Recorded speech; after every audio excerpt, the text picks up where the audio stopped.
Bonjour à toutes et à tous. Nous voilà réunis pour notre 4e conférence de cette année universitaire 2025-2026 pour la formation licence 3 entraînement sportif.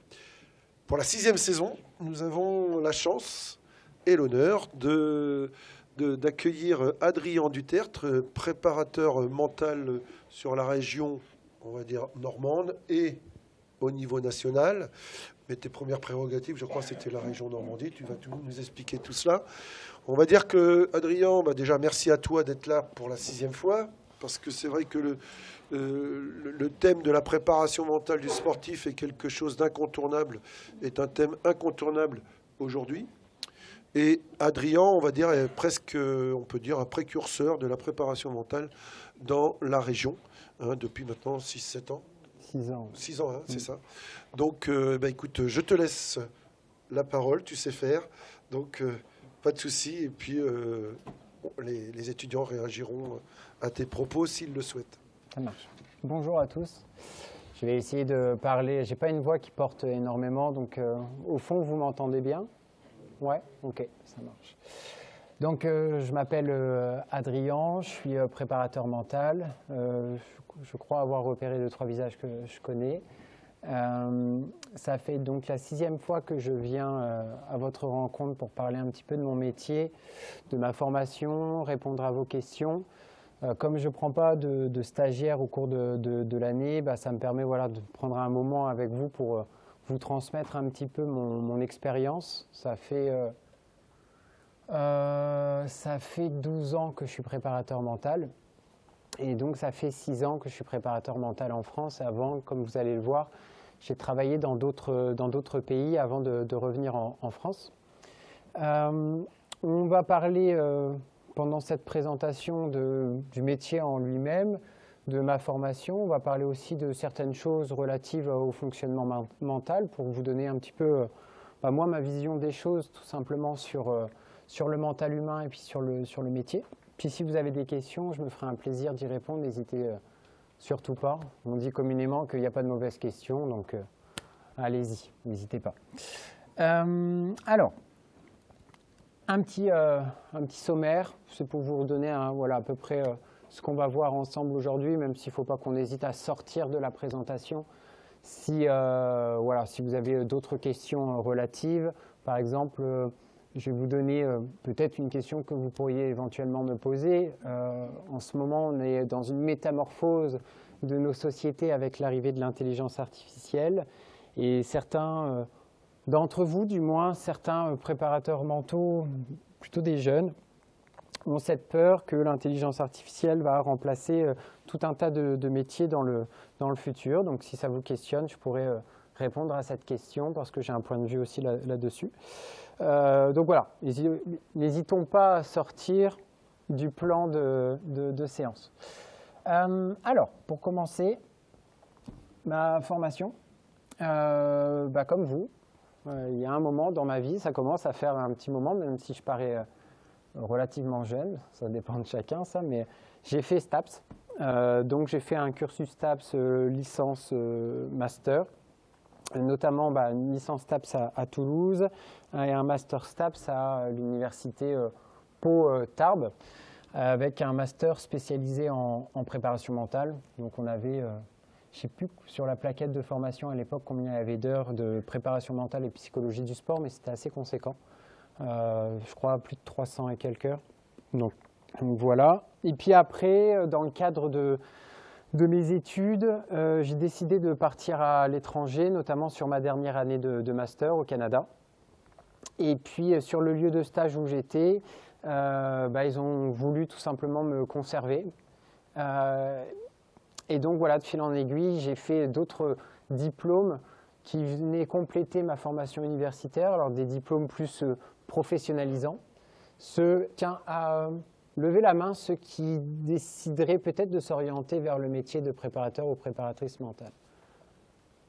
1, 2, 3, 4. Que de ce côté-là, tiens. Tout seul, non. OK. Moi, je trouve qu'il est intéressant de lier une formation universitaire et des compléments avec des diplômes des diplômes professionnels et ça a été mon objectif quand j'étais dans mes années canadiennes, de faire à peu près une formation par année, comme vous pouvez le voir, qui venait voilà, compléter ma formation universitaire. Ensuite, voilà, dans mon cheminement, on va le voir après dans ma formation, mais ça ne paraît pas trop. J'ai posé mes valises à un moment donné en Amérique du Sud. Donc ça, à travers les logos, c'est une manière de... Bon, je n'ai pas mis à jour, hein. On est en 2026 maintenant, mais c'est une manière de vous présenter un petit peu ce par quoi je suis passé pour arriver au 2 février 2026. Donc j'ai commencé par des stages dans des clubs sportifs où voilà, j'étais étudiant et puis j'avais une petite formation en préparation mentale. Et donc je proposais mes services en préparation mentale à des clubs.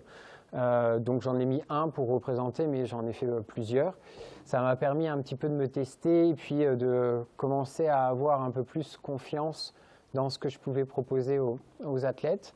Et puis ensuite, le logo suivant, bleu avec la feuille d'érable, voilà, j'ai passé à peu près, je suis arrivé à 3 ans et demi au Canada, de 2013 jusqu'à 2017, où je travaillais avec les équipes canadiennes dans l'optique de la préparation des athlètes aux Jeux Olympiques de Rio en 2016. Donc moi, j'avais en charge 7 sports, plutôt des sports aquatiques, plongeon, water polo, natation, qu'est-ce qu'il y avait d'autre? Natation synchronisée. J'avais les sports aussi sur eau, de glisse, aviron, canoë-kayak. Enfin voilà, je m'occupais de ces sports-là au niveau des fédérations canadiennes. Et ça a duré 3 ans et demi. Puis en 2017, j'ai décidé de améliorer ma compréhension de l'humain. C'est là que, après la planète avec la flèche, j'ai fait un tour du monde où je suis allé assez longtemps en Asie. C'était pour avoir une vision de l'être humain différente de la vision occidentale que j'en avais, parce que finalement, entre l'Europe et puis l'Amérique du Nord, les choses se ressemblent quand même assez sur nos croyances, notre manière d'appréhender la vie, et ainsi de suite. Donc, j'ai posé mes valises quand même assez longuement en Asie, Thaïlande, Cambodge, Laos, Vietnam, Chine, et ainsi de suite. Et donc là, j'ai fait plutôt tout ce qui est l'approche de la méditation. J'étais pas mal dans les temples, à faire des retraites méditatives, des fois des retraites silencieuses. Donc en gros, le principe, c'est vous arrivez dans un temple et vous parlez plus du tout. Voilà. Et en fait, le but, c'est que ça a un rôle très introspectif parce que votre dialogue intérieur, c'est vos pensées que vous avez à l'intérieur de vous. Là, vous en avez tous, chacun d'entre vous. On va dire qu'il est encore plus visible, vous avez plus de clairvoyance. Et donc, ça challenge assez de faire une retraite méditative. La plus longue que j'ai fait, c'est 2 semaines sans parler. Alors, on se parle beaucoup dans sa tête. Et puis, des temps de méditation relativement longs. Donc, il y a eu des temps de méditation où on dépassait, on se rapprochait de la journée à peu près. La journée, je parle 24 heures. Voilà. Sans bouger. Sans boire ni manger. Donc voilà, c'était un bon entraînement mental. Et puis, il y avait aussi toute une partie en Asie où on mêlait le mental à l'effort physique avec des défis que notre moine référent nous imposait. Et donc, ça permettait aussi d'entrevoir un petit peu plus tous les aspects du mental. Après le temps que j'ai passé en Asie, je suis allé en Amérique du Sud et j'ai décidé de refaire de la préparation mentale en Amérique du Sud, principalement en Argentine et au Pérou, pendant moitié d'année 2018 jusqu'à moitié d'année 2020, donc à peu près 2 ans. Où là, j'ai travaillé pour les Jeux panaméricains de Lima en 2019, qui sont comme les Jeux olympiques, mais des Amériques. Donc Amérique du Nord, Amérique centrale et Amérique du Sud. Et donc j'avais des athlètes péruviens et argentins que j'accompagnais. J'avais pris allemand à l'école, donc je suis parti de zéro en espagnol. Et donc j'ai fait un programme en intensif tout au long que je me commençais à me faire connaître sur le paysage à Buenos Aires et à Lima. Et puis, bah voilà, de fil en aiguille, en m'améliorant en espagnol, j'ai pu accompagner pas mal d'athlètes. Après, il y a le Covid qui est arrivé.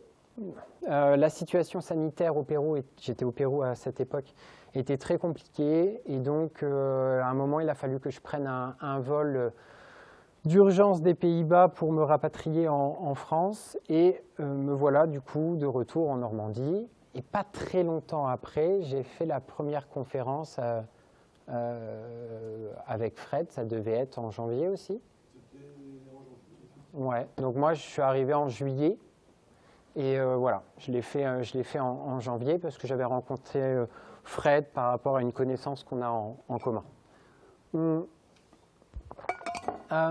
Le cycle auto-entrepreneur, c'est pour vous indiquer qu'est-ce que j'ai pris comme structure juridique pour commencer mon activité en France. Je pense que c'est important de savoir qu'il y a des structures juridiques qui permettent de se lancer facilement dans le métier. Et notamment d'être un auto-entrepreneur. Au début, c'est vrai que les démarches sont très simples. Ça se crée, pour ceux qui l'ont peut-être déjà fait parmi vous, en 2-3 jours, d'avoir un numéro de ciré. Et puis, au début, sur les premiers 37 000 €, il me semble, à l'année à peu près, vous n'avez pas de TVA à payer.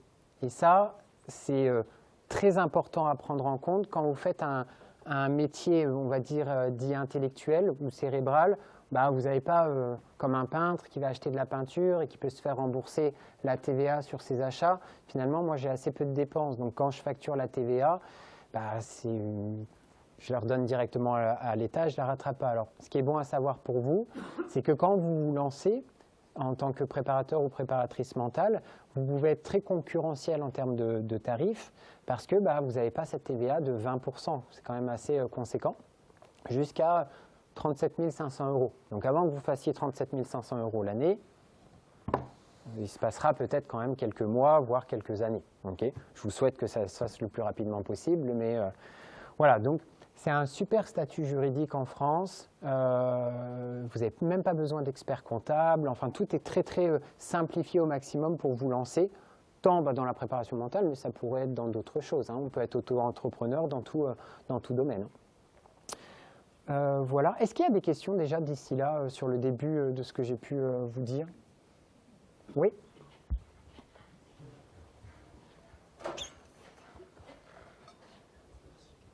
Manzano Esteban, étudiant en entraînement sportif, 3e année. Je voulais savoir pour les formations. Et ton sport? Mon sport, c'est natation. Ok, Spécialité de ça natation. Et je voulais savoir pour les formations, il y avait marqué STAPS et après plein de formations complémentaires. Oui. Et moi, je me demandais pour ce métier, est-ce qu'il y a besoin, si on veut être préparateur mental dans le sport, est-ce que juste la formation de licence plus master, ça suffit? Ou faut obligatoirement passer par la psychologie, des études en psychologie? Je te dirais que c'est un bon move de faire des études en psychologie. Alors, si tu veux, ça dépend comment on voit les choses. Tu peux être psychologue du sport avec des outils en préparation mentale, donc être préparateur mental à côté, mais il y a un ordre des psychologues en France, et donc il va falloir que tu fasses jusqu'à un master de psycho pour te dire psychologue. Donc ça, je trouve que c'est un très bon assemblage. Okay. Après, dans les études STAPS, il y a, comme vous en faites, j'imagine, vous faites de la psycho. Ouais. Vous faites de la psycho. En master, vous allez vous reprendre encore pas mal de psycho, surtout si vous choisissez un master avec de la préparation mentale. Donc, tu vas avoir pas mal d'apports sur la psychologie. Donc, est-ce que ça sert à quelque chose d'avoir des modules complémentaires en psychologie? Pourquoi pas? Il faudrait voir ce qui se marie bien avec. Moi, ce que je considère, c'est que parfois en STAPS, les outils qu'on nous donne en préparation mentale, ils sont très théoriques et on n'a pas le temps, de par toutes les choses qu'on a à voir pendant l'université, de les mettre en application sur le terrain. On peut le faire à travers les stages, mais on a assez peu le loisir de pouvoir le faire. Et il y a des thématiques quand même sur la confiance en soi, que quand un préparateur mental se lance, de mettre en place des choses avec un athlète, de se sentir légitime à pouvoir lui dire certaines choses et ainsi de suite, des formations professionnelles comme celles que j'ai pu écrire, ça permet vraiment de pouvoir faire du pratico-pratique et à l'intérieur même de la formation, de mettre en place avec les autres des séances, de les animer et ainsi de suite. Chose qu'on a moins longtemps en master. Master, on a quand même plus une visée où on va faire des recherches. Il y a beaucoup de théories sur plein de matières différentes qui donnent un grand savoir et une bonne compréhension holistique de l'athlète. Donc les deux se complètent très bien, je trouve. Okay. Après, moi j'en ai mis certaines. Moi j'ai pris l'hypnose, j'ai pris de la sophro, j'ai pris de la méditation, de la cohérence cardiaque. Il pourrait y avoir tout un tas de choses. Ça pourrait être des formations en management. Si par exemple on veut aller plus vers le collectif d'équipe ou le monde de l'entreprise, ça pourrait être super intéressant d'avoir des formations en management. Il pourrait y avoir aussi une formation dans les nouvelles technologies. Il y a une entreprise en Normandie, et notamment en association avec l'université de Caen, justement, qui sont en train de créer des lunettes virtuelles. Tu n'en as pas entendu parler, Fred? Ouais. Un chercheur des STAPS qui travaille sur ce projet-là, je crois. Et voilà, des lunettes virtuelles. Initiative de la région, je crois. Donc voilà, d'avoir aussi un bagage en nouvelles technologies, ça peut être hyper intéressant pour le futur, pour incorporer ces nouvelles technologies à l'accompagnement en préparation mentale. Très bonne question, je trouve, parce que effectivement, je pense que ça aborde aussi, tu vas peut-être pouvoir nous éclairer là-dessus, peut-être la différence entre approche psychologique et approche mentale du sportif. Deux choses hyper importantes à distinguer, et de par la question de notre étudiant, je crois qu'on y aborde un peu. Pour information, à ma connaissance, peut-être que tu pourras me démentir ou affirmer, il doit y avoir 2 masters de psychologie de psychologue du sport en France, un à Montpellier et un à Dijon actuellement. Donc, c'est pas si répandu que ça, en fait. Non. Et justement, il faut avoir un cursus en licence de psychologie, me semble-t-il, ou alors un cursus très approfondi en STAPS sur les domaines dont tu parlais. Voilà. Donc, cette petite différence approche, une peu grande différence, me semble-t-il, entre approche psychologique et approche mentale. Je pense qu'il y avait cette question-là aussi derrière. Alors, par exemple, si on compare un psychologue du sport et un préparateur mental, un psychologue du sport, il va avoir un suivi qui est vraiment très relatif aux soins psychologiques. Donc, par exemple, la pratique d'un sport, ça peut exposer l'athlète et l'être humain, évidemment, à des soucis de santé mentale. Ça peut être notamment, par exemple, la bigorexie, qui est la dépendance au sport.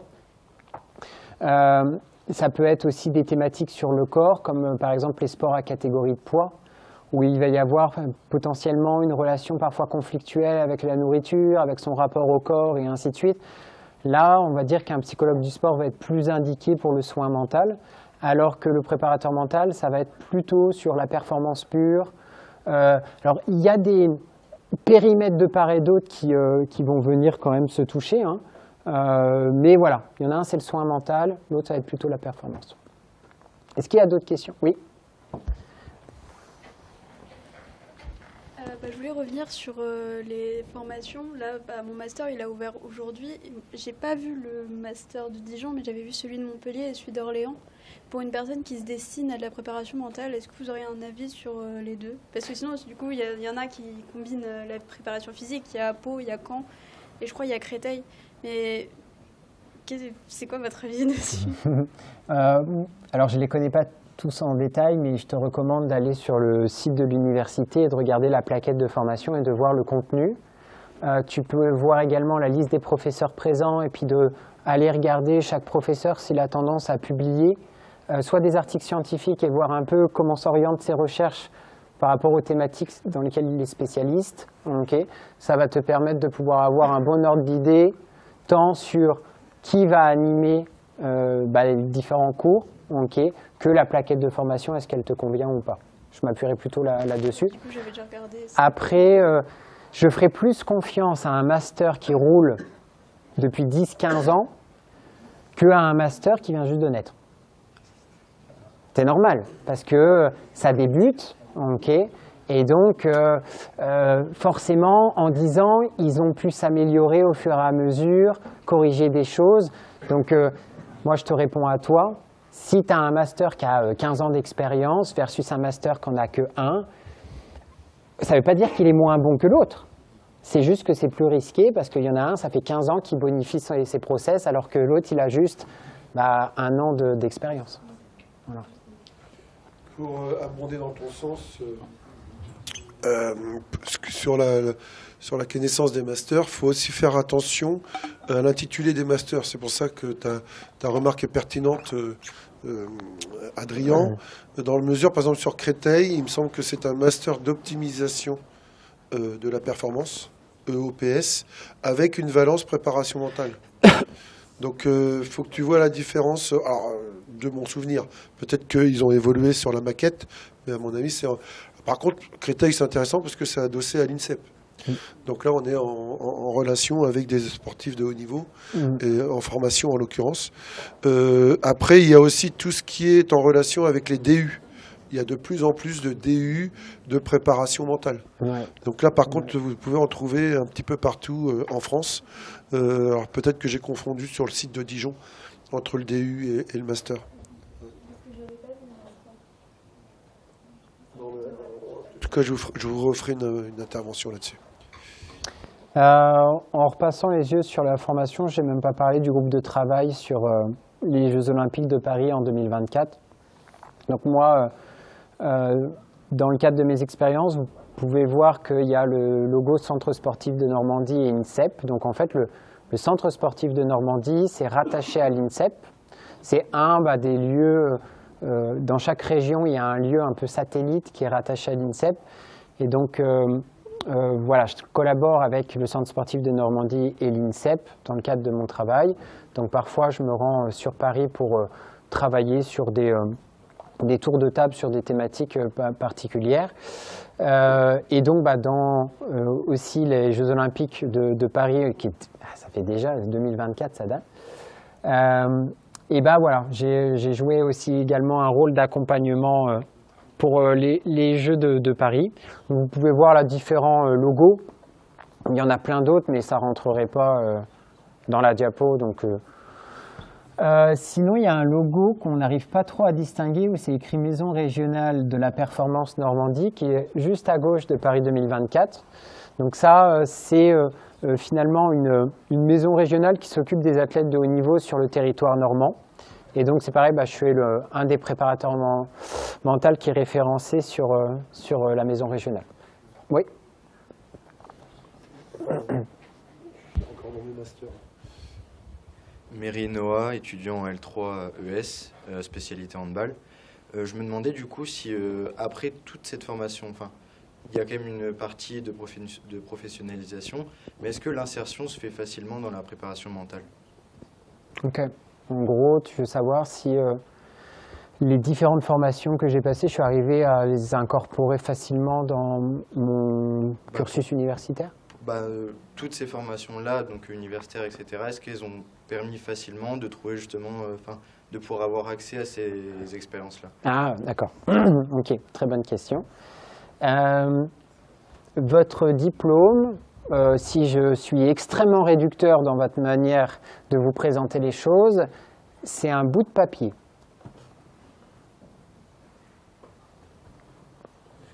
C'est déjà un bout de papier. On ne part pas de rien. C'est un bout de papier. Mais donc en gros... J'aime bien ta façon de réduire la chose. J'ai dit que c'était réducteur. C'est un bout de papier. Donc ça veut dire qu'avec ce bout de papier, en 12 ans d'expérience, on ne me l'a jamais demandé. Et assez peu vous le demanderont. Okay. Et d'ailleurs, plus l'expérience avance, et moins on me pose la question, et ni on s'intéresse à quel type de formation j'ai pu faire, ou ainsi de suite, à part des étudiants comme là, par exemple. Donc, ce bout de papier qui est représenté par votre diplôme, il correspond à plein de choses derrière. Si je suis moins réducteur, vous êtes allé en cours, vous avez mobilisé finalement certaines habilités pour pouvoir avoir ainsi de suite. Enfin bref, je ne vais pas rentrer en détail sur tout ce que ça peut vous apporter indirectement. Par contre, le marché du travail, ce à quoi il va être sensible, ce n'est pas ce bout de papier. C'est votre personnalité, principalement. Okay, c'est ça qui va faire en sorte que vous allez réussir. Okay, c'est-à-dire que des fois, ce diplôme, ça va être une aide. Dans certains métiers, c'est même obligatoire, médecin, psychologue, et ainsi de suite. Tous les métiers où il y a un ordre, par exemple, qui est préétabli. Dans la préparation mentale, comme vous verrez plus tard, ce n'est toujours pas, ça fait 6 ans que je le dis, un titre qui est protégé d'État. Donc, vous pouvez tous vous dire aujourd'hui, préparateur et préparatrice mentale. Vous avez le droit. Okay, comme il n'y a pas d'ordre qui protège le titre, vous avez le droit de vous le dire. Okay, donc vous pourrez rentrer chez vous et puis dire ça y est, je suis préparateur mental, sans problème. Ce qui va vous faire réussir dans ce métier-là, après ça, on pourrait le transférer à d'autres domaines, ça va être vraiment votre personnalité et puis votre capacité à faire. Quand je suis arrivé en Argentine et au Pérou, que je ne parlais pas espagnol et que je me suis dit, bon, je vais amener la préparation mentale et la développer auprès des fédérations et ainsi de suite, il a fallu quand même pas mal de courage. Et ça a été vraiment ma personnalité d'entrepreneur qui l'a permis. Okay, sincèrement, le diplôme, ils ne m'ont jamais posé la question et puis ils s'en moquent en soi. Donc, c'est un bon laisser-passer, mais ça représente malheureusement peut-être qu'un tout petit pourcentage de votre réussite dans le métier et puis dans les métiers sur lesquels vous allez vous projeter. Donc votre personnalité, ça va être à travers différentes qualités humaines. Je sais pas moi, votre manière de communiquer, votre organisation, votre intelligence émotionnelle, enfin voilà, ça va prendre tout un tas de qualités qui va faire la différence entre vous et les autres. Et puis, on le verra peut-être un peu dans le fonctionnement mental, il y a aussi certains leviers sur lesquels vous pouvez agir qui vous permettent d'être moins contraint par des non répétés. Parce que souvent, quand on débute, on a souvent des non. Non, je ne suis pas intéressé, ou les personnes ne répondent pas à vos démarches, ainsi de suite. Ça, il y a une manière de voir les choses qui nous permet de pouvoir rester plus en mouvement. Excuse-moi, Adrien, j'étais un petit peu perturbé par un étudiant là, mais je reviens sur ce que tu disais là, durant toute ta carrière, tu n'as quasiment jamais présenté tes diplômes. Tu soulèves une réflexion importante de la place de la préparation mentale aujourd'hui, alors que tout le monde en parle. Enfin, je parle pour le milieu sportif, bien sûr, puisqu'on pourrait aussi parler d'accompagnement psychologique ou mental dans le milieu de l'entreprise, ça existe. La question, c'est de savoir si ces diplômes il n'y a pas des fédérations qui commencent à essayer de vérifier la valeur de la personne qui se présente devant eux en se disant préparateur mental. Il me semble que tu fais partie de la Fédération française d'athlétisme et que dans cette fédération, ils ont mis en place tout un protocole. Oui. C'est une bonne question. En fait, si on revient au côté bout de papier et laisser passer, on va dire que ce soit la Fédération française de l'athlétisme, que ce soit la Maison régionale de la performance, ils vont demander, en fait, c'est des dossiers que vous devez remplir, qui sont assez longs, et ils vous demandent vos diplômes, de transmettre aussi parfois la photocopie. Alors, c'est rare, mais bon, des fois, ils le demandent. Voilà. Ça va être pour ce genre de choses. Toutes les fédérations ne le font pas. Il y en a certaines qui le font. Bon, c'est un plus. Moi, de toute façon, c'est pas moi qui vais pas vous dire de ne pas avoir un master en préparation mentale, parce que ça vous donne tout de même une légitimité papier. Je reviens là-dessus. Okay. Mais par exemple, c'est tout bête, la Maison régionale de la performance, l'oral, c'était devant un jury, je suis passé il n'y a pas longtemps, c'était il y a 2 mois, à peu près. Ouais. Avec Marc. Avec Marc, ouais. Marc Collier. Ils étaient 4. On a eu il y avait Marc qui ici. Qui est le directeur de la Maison régionale de la performance. Il y avait un préparateur mental spécialisé dans l'équitation qui travaille du côté de Bordeaux, qui est également rattaché à l'INSEP. Il y avait un professeur d'université Et il y avait une autre personne de la Maison régionale de la performance, mais pas en Normandie, d'une autre région.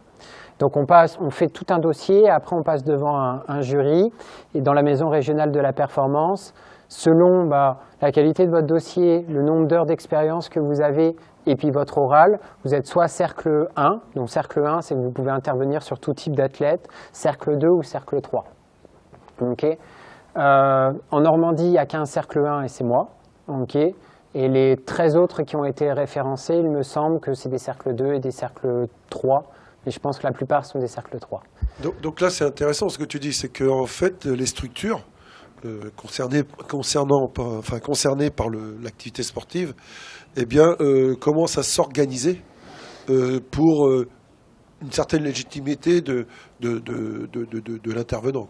Oui, ils essayent de référencer pour avoir les acteurs sur un territoire et pouvoir activer les acteurs qu'ils ont eux-mêmes vérifiés dans le cadre de et c'est très important ce que tu soulèves là, à mon avis, parce que si on regarde préparation mentale, formation à la préparation mentale sur Google, excusez-moi un peu pour la pub, eh bien, on va trouver tout un tas de formations possibles, payantes en général, oui, qui s'appuient parfois sur des anciens sportifs de haut niveau qui relatent une expérience de la performance sportive. Mais il faut toujours faire très attention à qui vous vous adressez. C'est la raison pour laquelle, ce que tu disais tout à l'heure, s'orienter vers des masters ou des DU, des diplômes universitaires, au moins vous amènera une certaine légitimité de par la formation ou des formations comme tu l'as attesté à travers la sophrologie ou la cohérence cardiaque. Ouais. Est-ce qu'il y a d'autres questions pour ces sujets-là? Fred?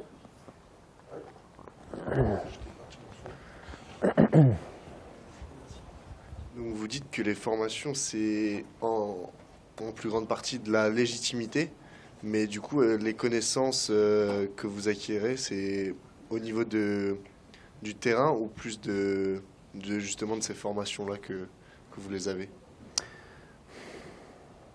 C'est toujours mon esprit critique, là. Fred va pas m'aimer, peut-être. moi, quand je suis devant vous, j'essaye de... Tu es là pour être critique, Adrien, ouais. Pas de souci. Moi, quand je suis devant vous, j'essaye d'être le plus... moi, j'essaye de prendre un temps à essayer de vous apporter le plus possible. Et donc, je vais être très honnête, que ça plaise ou ça déplaise. Okay. Pour moi, rien ne remplace le terrain, et je mets le terrain sur un piédestal. Par contre... je vois de manière très indirecte, si tu me poses la question dans tout ce que j'ai étudié dans ma vie à l'université, en ligne directe, en connaissance directe, combien je garde, je dirais moins de 5% dans ce que j'utilise au quotidien. Okay. Par contre, si je regarde en indirect, le fait que pendant 5 ans, je me suis exposé à écouter des gens qui s'exprimaient correctement, que pendant 5 ans, j'ai raisonné d'une manière qui me permettait de travailler ma mécanique et ma gymnastique d'esprit, d'avoir certains types de raisonnement, d'être pendant 5 ans à m'être finalement un peu obligé à faire quelque chose qui n'était pas facile tous les jours. Comme vous, tous les jours, vous n'avez pas envie d'aller en cours. Tous les jours, vous n'avez pas envie de réviser pour ainsi de suite, mais vous obligez de le faire. Donc, en quelque sorte, d'un point de vue mental, vos pensées, elles sont pas trop d'accord, mais pourtant, vous vous disciplinez et ainsi de suite. Et en fait, moi, je le vois plutôt sur l'apport indirect. Et puis, ça vous donne quand même une base sur comprendre certaines choses que la personne pourra avoir comme problématique. Mais il n'y a rien qui remplace le terrain. Le terrain, entre 5 ans d'études et 5 ans de terrain, 5 ans de terrain. Alors, j'abonde totalement dans ton sens. Super, ça va. C'est-à-dire je serai réinvité également avec l'expérience...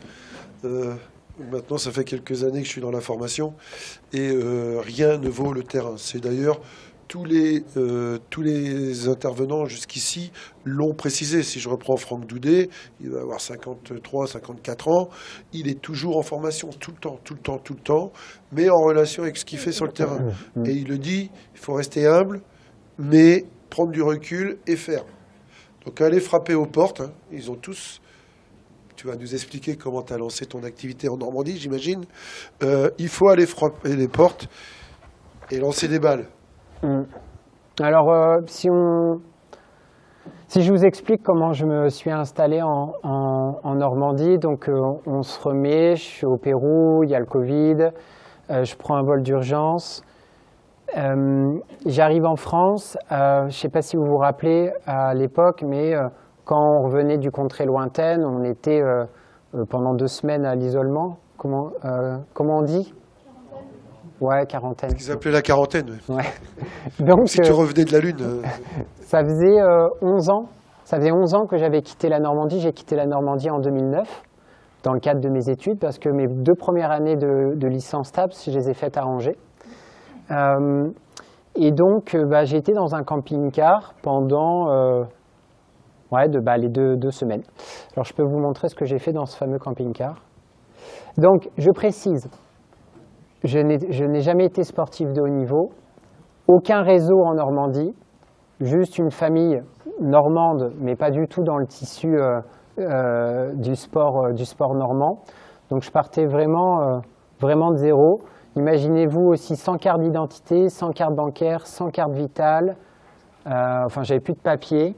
Et évidemment, je ne possédais quasiment plus rien. Parce que quand je suis parti dans mon vol d'urgence, j'avais le droit uniquement à un sac de 8 kilos. Le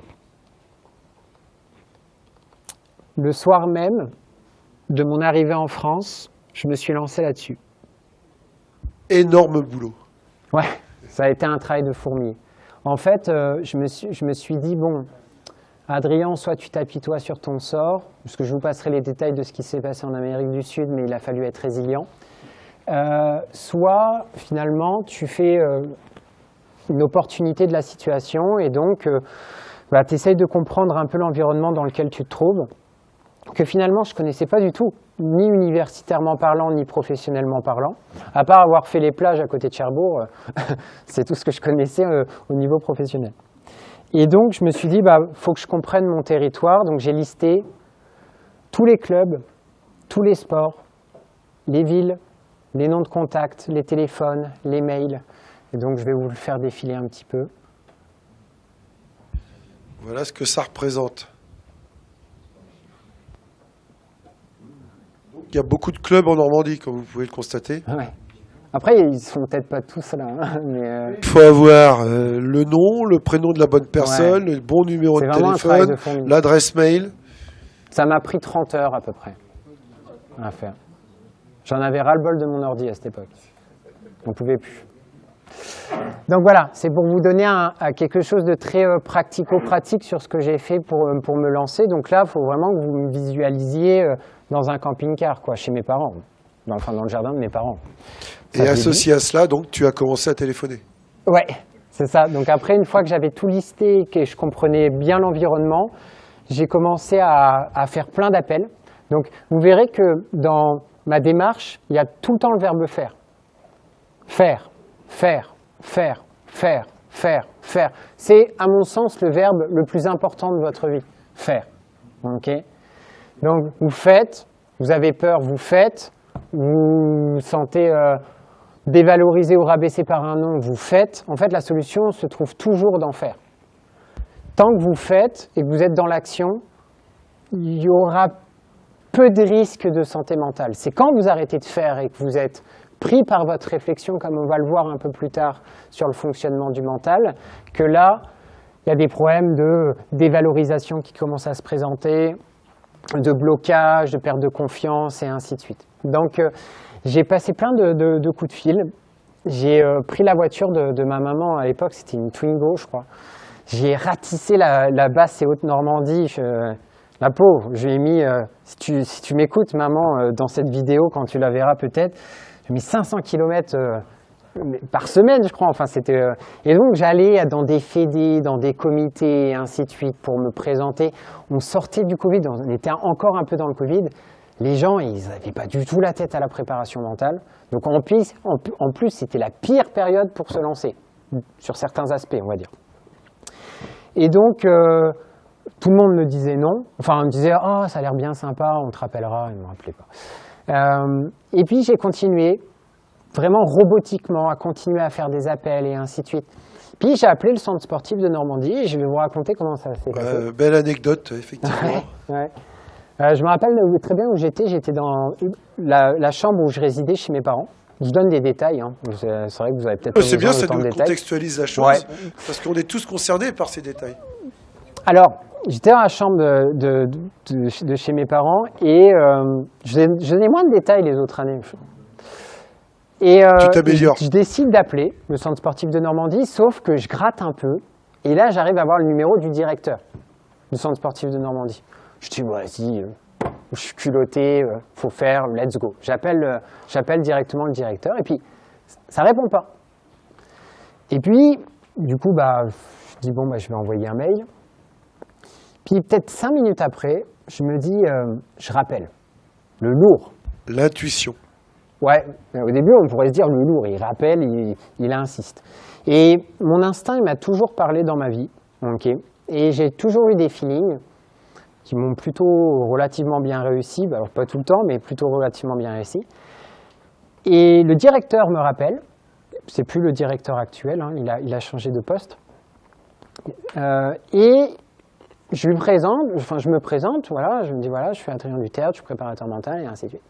Et il me dit, c'est marrant que vous m'appeliez, je viens de valider juste à l'instant une réunion où on prend un budget pour avoir un préparateur mental. Et moi, je tombe comme une fleur. Ce qui montre quand même que dans les instances, on va dire même comme le CSN, qui n'est pas si vieille que ça, la préparation mentale est récente. La prise en charge, la prise en compte de cet aspect de la performance, c'est quand même très récente, parce que c'est quoi? C'est 2020. Ça fait à peine 6 ans. C'est ça. L'appel a été fait en septembre 2020. Moi, je suis rentré en juillet. L'appel a été fait en septembre 2020. Parce que bon, comme vous l'avez vu, il y avait quand même pas mal de lignes. Alors, ça c'est quand même... non, c'était même... Non, c'est pas vrai en plus ce que je dis. C'était en août, et mon rendez-vous avec eux, c'était en septembre 2020. Lors du rendez-vous, il y avait les 2 directeurs.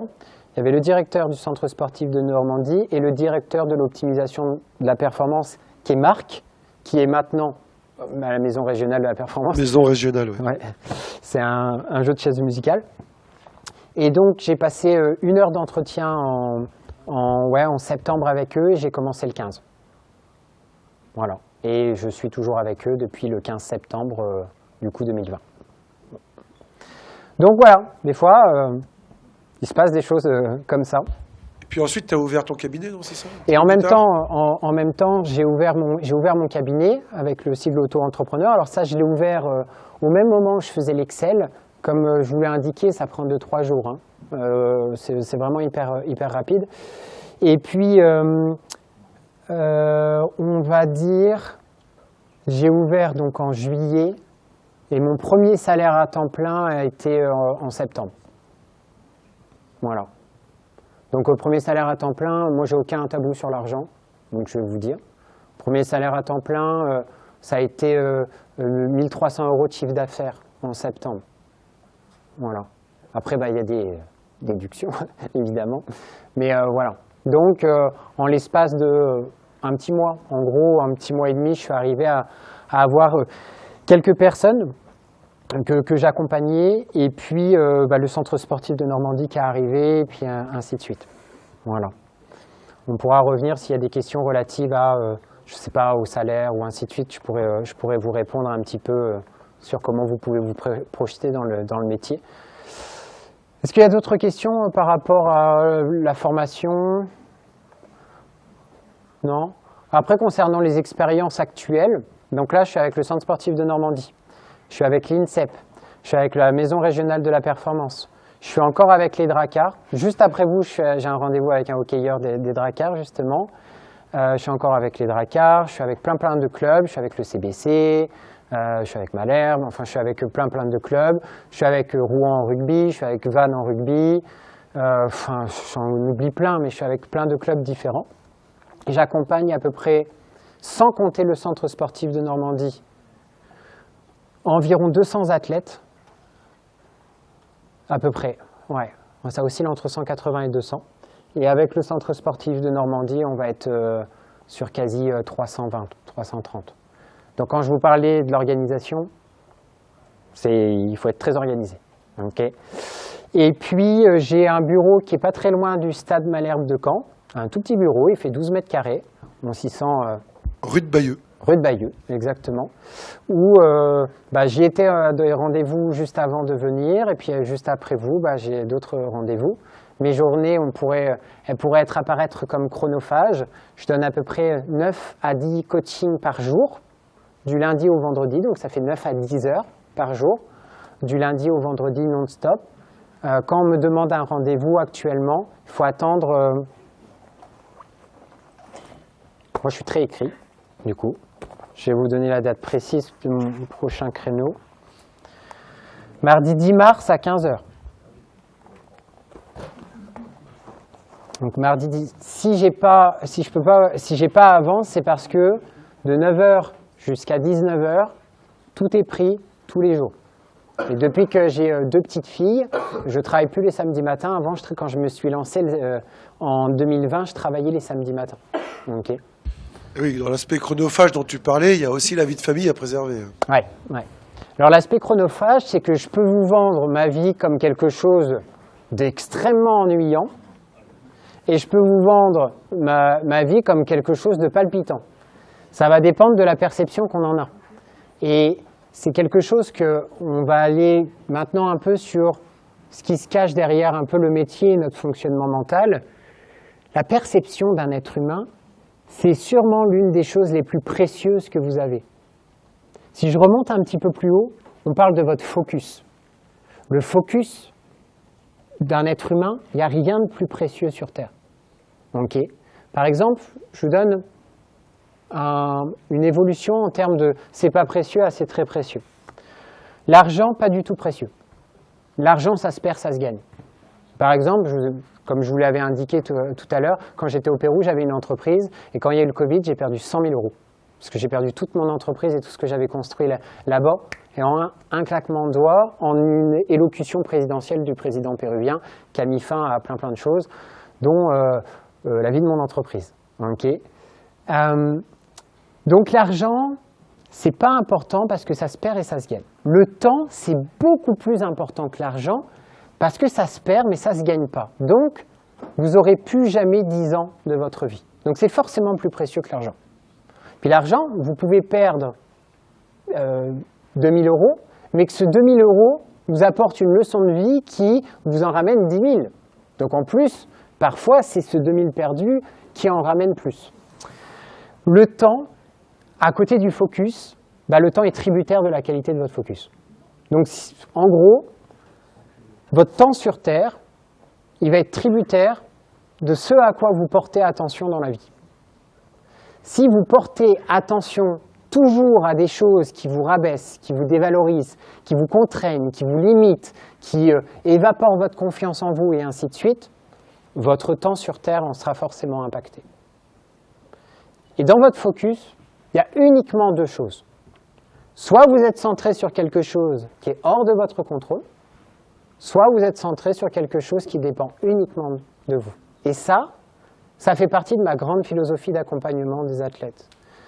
C'est d'essayer de développer leur mécanique mentale à accepter qu'il y ait des choses qui soient hors de leur contrôle. Par exemple, à un examen, les questions qu'on va vous poser à l'examen, c'est complètement hors de votre contrôle.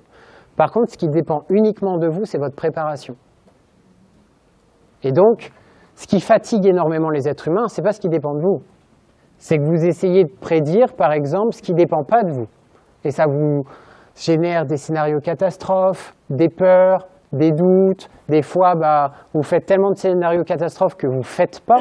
Alors que je vous ai dit tout à l'heure que faire, ça devrait être votre religion, votre philosophie, à côté de votre religion, et si vous en avez une. Okay. Donc, le focus, c'est vraiment ce qu'il y a de plus précieux et il faut que vous vous efforciez de l'aiguiser au maximum. Okay. Acceptez qu'il y ait des choses qui soient hors de votre contrôle, apprenez-les à les identifier et recentrez sur ce que vous pouvez maîtriser pour impacter ce qui est hors de votre contrôle. Moi, ce qui est hors de mon contrôle, c'est quel jugement vous allez avoir de moi aujourd'hui. C'est complètement hors de mon contrôle. Ce qui dépend de moi, ça va être ma communication, mon timbre de voix, mes gestes, l'intensité de mes mots lorsque je vais vous parler, mes regards, etc., etc. Et c'est en ça que je vais peut-être pouvoir impacter votre jugement pour qu'il soit peut-être positif à la fin, même si ça ne m'appartient pas. Ok ?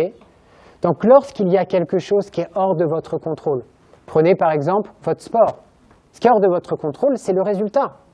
Et c'est ce qui préoccupe le plus les athlètes. Le résultat, la blessure, des fois le regard et le jugement des autres, c'est les plus grandes sources de préoccupation d'un athlète. Si ça vous préoccupe, c'est que c'est hors de votre contrôle. Ce qui va impacter les résultats, c'est ce que vous allez décider d'être en compétition. C'est vos routines, c'est votre préparation, c'est votre respiration, c'est l'utilisation de vos 5 sens. Tout ça, harmonisé d'une certaine manière, ça peut impacter le résultat. Okay ? Votre résultat, il est tributaire de ce que vous allez être et faire pendant la compétition. Donc c'est pour ça que j'aime bien cette phrase « être avant d'avoir », qui est une phrase que je donne souvent. Okay ? Lorsque vous voulez avoir quelque chose dans la vie, il faut que vous vous intéressiez à qu'est-ce qu'il faut être et faire. Okay ? Des questions là-dessus? Parce que c'est assez important. Plus important que ce que j'ai dit. C'est même primordial. Ouais. Est-ce qu'il y a des questions là-dessus? Non? Ça évite de dire c'est la faute des autres si j'y arrive pas.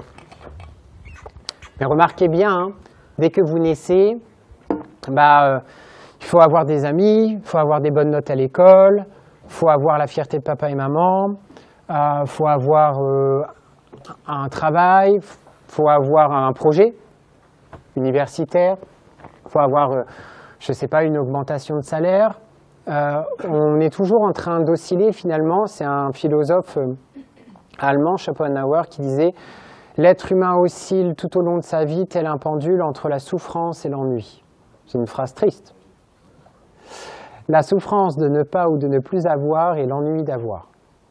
Si vous comprenez cette phrase, vous comprenez beaucoup de choses sur le fonctionnement humain. Okay ? Et donc, il faut s'intéresser à quoi être, quoi faire, en cohérence avec, évidemment, ce que vous visez à avoir. Okay ? Mais pas dans l'autre sens. Ce n'est pas avoir qui vient mettre complètement sous pression ce que vous allez être et faire. Sinon, vous allez avoir pas mal de stress négatif. Pas de questions? Ouais. Bonjour, moi je suis Henri Violette, étudiante en 3e année de STAPS, mention ES et en spécialité natation. Et j'ai pour projet d'être en master parce que je pense que c'est familièrement aussi, on se dit qu'il faut faire les études et c'est un domaine qui me plairait. Sauf que concrètement, en projet, c'est assez vague. Et donc on dit qu'il faut toujours des objectifs pour rester motivé, avoir de la volonté, mais quand même l'objectif qu'on a, on n'est pas sûr qu'il soit bon. En fait, la volonté, à part petit à petit, même si on veut mettre tous les efforts du monde, quand on ne sait pas réellement ce qu'on veut faire, en fait, on a l'impression de patauger dans on ne sait quoi. En plus, quand les attentes des études ne sont pas nos espérances, ça démotive encore plus, donc c'est un peu compliqué. Tu as une idée du métier que tu veux faire plus tard? Justement, j'aime beaucoup tout ce qui est entraînement sportif et préparation physique, mais la natation, c'est pas du tout mon domaine. Sauf que mon domaine, c'est pas reconnu encore en France, donc c'est pour ça que c'est aussi assez vague. C'est quoi ton domaine? Le cross-training plutôt. Le quoi? Le cross-training, mais ce serait inclus aussi dans le renforcement et la préparation physique. Donc, Ok. Tu te vois plutôt salariée ou entrepreneuse? Entrepreneuse. Ok. Donc déjà, il y a pas mal de clarté dans ton projet. Hein? Oui, mais le thème est quand même assez vague en fait. Donc, Ok. Voilà, ça c'est le cas typique de à quoi peut servir un préparateur mental.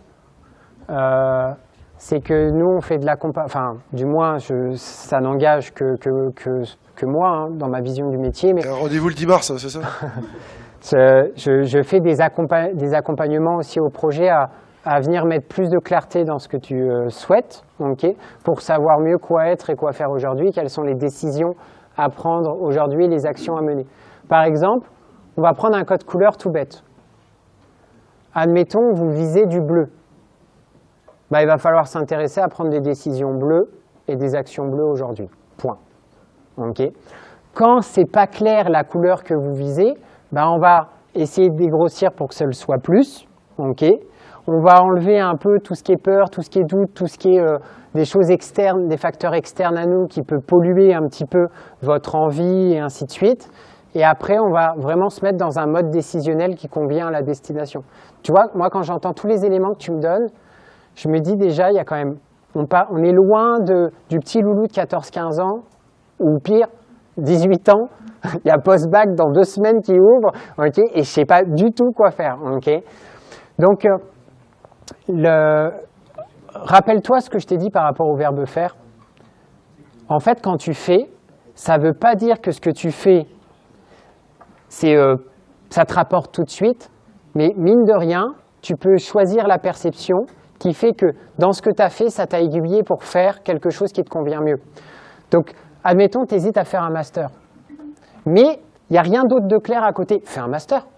Et le master va te donner des informations. Peut-être que tu ne vas même pas le terminer, le master. Tu vois ? Mais ça va te donner des feedbacks. Moi, ce que je ne voudrais pas pour toi, c'est que tu ne saches pas, tu ne fasses pas de master, tu retournes chez papa et maman, tu n'as pas de cadre, tu n'as pas rien de concret, tu t'es coupé finalement un peu de la société parce que le master représentait un réseau, des gens, des professeurs, des étudiants, des soirées où vous échangez, vous parlez, et ainsi de suite, et que du coup, on fasse perdurer une période de réflexion alors que finalement ton master, c'en était la solution. Peut-être pas direct, mais sûrement indirect. Ça marche ? D'autres questions ? Oui, juste pour revenir sur la préoccupation de Violette, on a eu un conférencier le premier de l'année, Donatien Morvan, qui nous a bien expliqué cette ambiguïté à la sortie de sa licence, de ses 2 licences, puisqu'il en a fait. Il en a fait 2. Il voulait s'orienter vers un master. Et là, l'opportunité, il est contacté par la Ligue d'Aviron pour créer un poste de technicien sportif à la Ligue d'Aviron. Donc les opportunités, il faut aussi les provoquer et il faut faire confiance à ce que tu as envie de faire. Tu vois, par exemple, une personne qui serait dans cette situation-là, tu saisis l'opportunité professionnelle. Après, ça ne veut pas dire que tu n'essayes pas d'harmoniser pour rendre le master et l'opportunité professionnelle compatibles, mais moi, j'irai vers ça. Martin Leroyer, pareil, licence 3, entraînement sportif, spécialité handball. Je voulais savoir, quand vous êtes auto-entrepreneur, comment vous avez fait votre première clientèle, s'il y avait une étude de marché, comment elle a été organisée, etc. Ouais. J'ai pas fait d'études de marché. Enfin, ou c'est l'Excel, peut-être, l'étude de marché, mais il n'y a pas... Tu t'es construit un portefeuille. Voilà. Non, j'ai pas fait d'études de marché. Dans le cadre de mon domaine, je pense pas que l'étude de marché aurait été vraiment pertinente à faire, à part alimenter encore plus... Vas-y, tu veux préciser ? Non, vas-y. On dira après. Ok, d'accord. Moi, ça s'y prêtait pas l'étude de marché pour mon approche. Comment j'ai trouvé les clientèles ? En faisant et en me montrant un peu partout avec la Twingo de ma maman. Alors, j'allais pas en rendez-vous nécessairement, je rentrais pas dans la salle avec, mais en faisant connaître mon nom, mon prénom, ce que je proposais. Donc, de fil en aiguille, la meilleure publicité restera toujours le bouche à oreille. Les 3 demandes que j'ai eues aujourd'hui viennent que du bouche à oreille. Okay. Après, je suis un petit peu sur les réseaux. J'ai un site internet. J'ai des avis sur Google. Tu vois. Mais ce n'est pas la plus grande source de visibilité. C'est vraiment la toile d'araignée invisible que j'ai construite où tous les gens que j'ai accompagnés depuis que je suis arrivé en France se sont devenus, grosso modo, mes ambassadeurs. Alors peut-être pas 100%, mais peut-être une grande partie, du moins. Et donc votre première clientèle, ça venait de différents clubs qui vous renvoyaient des athlètes ? Ouais. C'était des particuliers aussi ? Des deux, ouais. Des athlètes particuliers qui venaient en leur nom propre, des clubs qui se disaient « Ah, on ne peut pas te prendre en intervention, mais voilà, j'ai tel athlète, j'aurais besoin. » En fait, il faut savoir donner pour recevoir. Et donc, au début, je donnais beaucoup de mon temps. Okay. Et puis, à un moment, j'ai reçu de l'intérêt. Et puis après, ça a fait un cercle vertueux. Est-ce que vous étiez beaucoup dans ce secteur-là, dans ce domaine ? Ou est-ce que vous étiez un peu tout seul En Normandie ? Ouais. En 2020 ? Il y avait d'autres... Est-ce que vous avez beaucoup de concurrence, en fait ? Actuellement, je dirais un peu plus. En 2020, c'est pas qu'il n'y avait pas de préparateurs mentaux, mais c'est que ils ne réussissaient pas à se dégager vraiment un salaire à temps plein et à en vivre, quoi. Souvent, vous verrez beaucoup de préparateurs mentaux, ils ont 2 professions. Ils sont pompiers, préparateurs mentaux, ils sont infirmières et préparatrices mentales. Ça, c'est très courant. Ouais, d'être à temps partiel avec... Ouais, en fait, ça 50%. les sécurise. Ils ont leur rapport d'argent fixe et puis ils font un peu de préparation mentale à côté. Puis peut-être qu'ils peuvent espérer à un moment, c'est que la préparation mentale grossit et puis ils quittent leur ancien travail, par exemple. D'autres questions?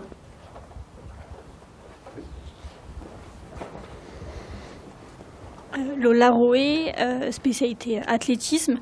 J'ai vu sur votre profil Instagram qu'il y a beaucoup de sports que vous coachez. Est-ce que vous avez toujours eu des connaissances dans tous les sports ou vous avez fait des recherches pour pouvoir du coup préparer les athlètes et du coup les préparer aux compétitions et savoir comment ça marche en fait? C'est une très bonne question. Alors non, j'avais vraiment pas toute la connaissance des sports que j'accompagne. Je suis incapable de dire le nombre de sports que j'accompagne. Vraiment, là, ça va commencer à me challenger, un athlète qui arrive et me dire, alors moi je fais tel sport, dire, ah j'ai jamais accompagné. Vraiment, j'ai accompagné tout type de sport. Et en fait, c'est pas grave si t'es pas issu, t'es pas toi-même pratiquante de ce sport-là. Il faut que tu comprennes la logique interne de l'activité. Par exemple, prenons l'athlétisme. L'athlétisme, si on est juste sur la course à pied, ça va du 50 mètres pour les plus petites épreuves en hiver à du 24 heures ou du 48 heures ou ainsi de suite. Et bien, même si c'est la même action, au niveau mental, ce n'est pas du tout la même logique interne. Par exemple, moi, je travaille avec des sprinteurs. Sur du 60-100 mètres, le travail se fait en amont, pas pendant. Pendant, il ne doit rien se passer. C'est-à-dire, ça doit être complètement libérer ses automatismes sans aucune entrave. S'il y a de la réflexion sur le pendant, ça se compte déjà en centième et en dixième de seconde. Donc, c'est fini et ça va se voir au temps de réaction. Donc, tout le travail se fait en amont. Par contre, chez les frères Ruel qui font du 100 km, pendant. Alors, c'est bien aussi avant, on s'intéresse au avant. Faut pas qu'ils soient dans un stress négatif qui se déclenche 2 semaines avant parce qu'ils vont arriver complètement lessivés, ils vont perdre tout leur influx nerveux. Mais le gros du travail se fait pendant. Quelles relations ils vont entretenir avec leurs pensées, parce que sur 100 km qui durent à peu près 6 heures, pour eux, je précise, ils en ont un certain nombre et certaines super désagréables. Donc, ce n'est pas du tout la même approche. Donc, je vais vraiment analyser un peu la logique interne et en fait, je vais m'appuyer sur l'athlète lui-même. C'est lui qui va m'apprendre comment ça se passe un environnement d'équitation, de golf, là, j'accompagne des pilotes de ligne qui passent le concours d'Air France. Donc, c'est pareil, c'est eux qui vont me mettre dans le bain. J'ai des chirurgiens de la main en Suisse. Donc c'est pareil, je ne connais rien, mais c'est eux qui vont m'apprendre toute la terminologie, ils vont me faire vivre un peu leur quotidien. Je ne sais pas, par exemple, c'est une opération qui dure 6 heures, c'est important de le savoir. Est-ce que tu peux prendre des pauses ou pas? Quel type de pensée tu peux avoir? Et ainsi de suite. Donc ça va être vraiment, je vais vraiment m'appuyer sur ce qu'ils vont me dire. Je vais faire 2 fois quelques recherches à côté, mais très peu. Mais plutôt vraiment m'appuyer sur ce que va me dire l'athlète ou le professionnel. Alors, je rebondis sur ce que tu disais par rapport à ta formation et le bout de papier que tu obtiens à l'université. Tu as employé un terme important, enfin une expression importante, la logique interne. Je parle pour le domaine sportif. Ouais. Et ça, on ne l'apprend pas comme ça par hasard. C'est aussi parce que tu as eu une formation universitaire en STAPS, ça te permet d'avoir cette approche-là de l'activité physique. Laura, tu as une question, me semble-t-il? J'ai oublié de me présenter tout à l'heure, mais je m'appelle Laura Trompette et je suis en spécialité badminton. Donc vous avez un cabinet, vous êtes aussi sur le centre sportif de Normandie, mais est-ce que vous accompagnez aussi les sportifs sur les compétitions? C'est une bonne question. En cabinet. C'est une bonne question. Alors, je vais vous le donner en 2 morceaux. Est-ce qu'un préparateur mental et une préparatrice mentale peut accompagner un athlète en compétition? La réponse, c'est oui. et ça peut être très intéressant pour plein de sujets. Okay. Notamment sur les compétitions préparatoires. Alors ça veut dire que c'est des compétitions avec un enjeu peut-être un peu moindre, où ça permet de pouvoir observer son athlète, de voir un peu sa routine et ainsi de suite. Après, sur la compétition vraiment importante, que le préparateur mental ou la préparatrice mentale soit présente, pour être spectateur ou spectatrice, pourquoi pas, mais le travail, il devait être fait en amont. Okay. Si on gère des thématiques mentales le jour J, c'est que le travail, il n'a pas été vraiment fait en amont. Et puis, il ne faut pas créer un lien de dépendance entre le préparateur, préparatrice mentale et l'athlète. Donc, le but, c'est qu'il soit autonome. C'est quand même l'une des choses que vous souhaitez apporter à votre athlète. Donc, d'une certaine manière, oui, d'être présent en compétition, ça peut être très intéressant. Est-ce que moi, je le fais? C'est extrêmement rare. Pour des raisons qui sont que moi, j'ai une vie à côté. Comme je vous l'ai dit tout à l'heure, j'ai 2 petites filles. J'en ai une qui va bientôt avoir 3 ans et une autre qui a 6 semaines et qui ne me laisse pas dormir beaucoup en ce moment. Pour ça, je suis très fatigué en ce moment. Ça se voit peut-être pas trop, mais je suis très, très fatigué. J'ai même pas eu le temps de mettre à jour le diaporama, par exemple. Donc, j'essaye d'harmoniser. Si je commence à partir en compétition, je suis déjà 50 heures de mon temps du lundi au vendredi au bureau, plus tous les messages et les appels que je vais avoir en dehors des rendez-vous, et ça en a beaucoup également. Donc, énormément d'autres heures. Samedi et le dimanche, temps en famille. Alors, est-ce que, si ma conjointe était là, elle dirait, ça arrive qu'Adrien peut se retrouver devant 3 écrans, la télé, 2 ordis, pour suivre, je sais pas, des joueurs de rugby qui jouent en top 14 et qui passent sur, je sais pas, Bein par exemple. Il y a une compétition d'athlétisme qui est retransmise en live sur YouTube, et ainsi de suite. Ça m'arrive, ouais.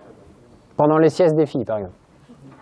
Okay. Je prends des notes et ainsi de suite, mais j'ai quand même comme approche de vouloir privilégier l'autonomie de mon athlète. Il n'a pas besoin de moi en compétition. C'est ce sur quoi je voulais arriver par rapport à ce que tu disais. Bon, en dehors de ton cercle familial que tu préserves, et c'est tout à fait normal, ce qui est intéressant aussi dans ce que tu fais comme travail avec les athlètes, c'est de les amener à l'autonomie et au libre arbitre, comme tu le mets sur ta slide, au moment de la compétition, au moment de l'épreuve, pour qu'ils trouvent la meilleure stratégie.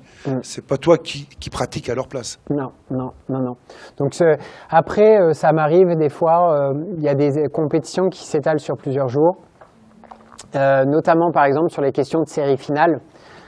Des fois, il peut y avoir des enjeux assez importants, parce que j'ai quand même des athlètes au niveau mondial, et voilà, ça arrive que je suis au téléphone l'athlète entre des séries et des finales pour faire des ajustements sur certaines choses s'il en ressent le besoin. Ça, je me montre disponible. C'est juste que je ne vais pas donner un rendez-vous en tant que tel. C'est plus une conversation téléphonique un peu informelle, voilà, qui va durer 10-15 minutes, grosso modo. Mais voilà, pour vous donner un ordre d'idée, je reçois à peu près 100 messages par jour. À peu près.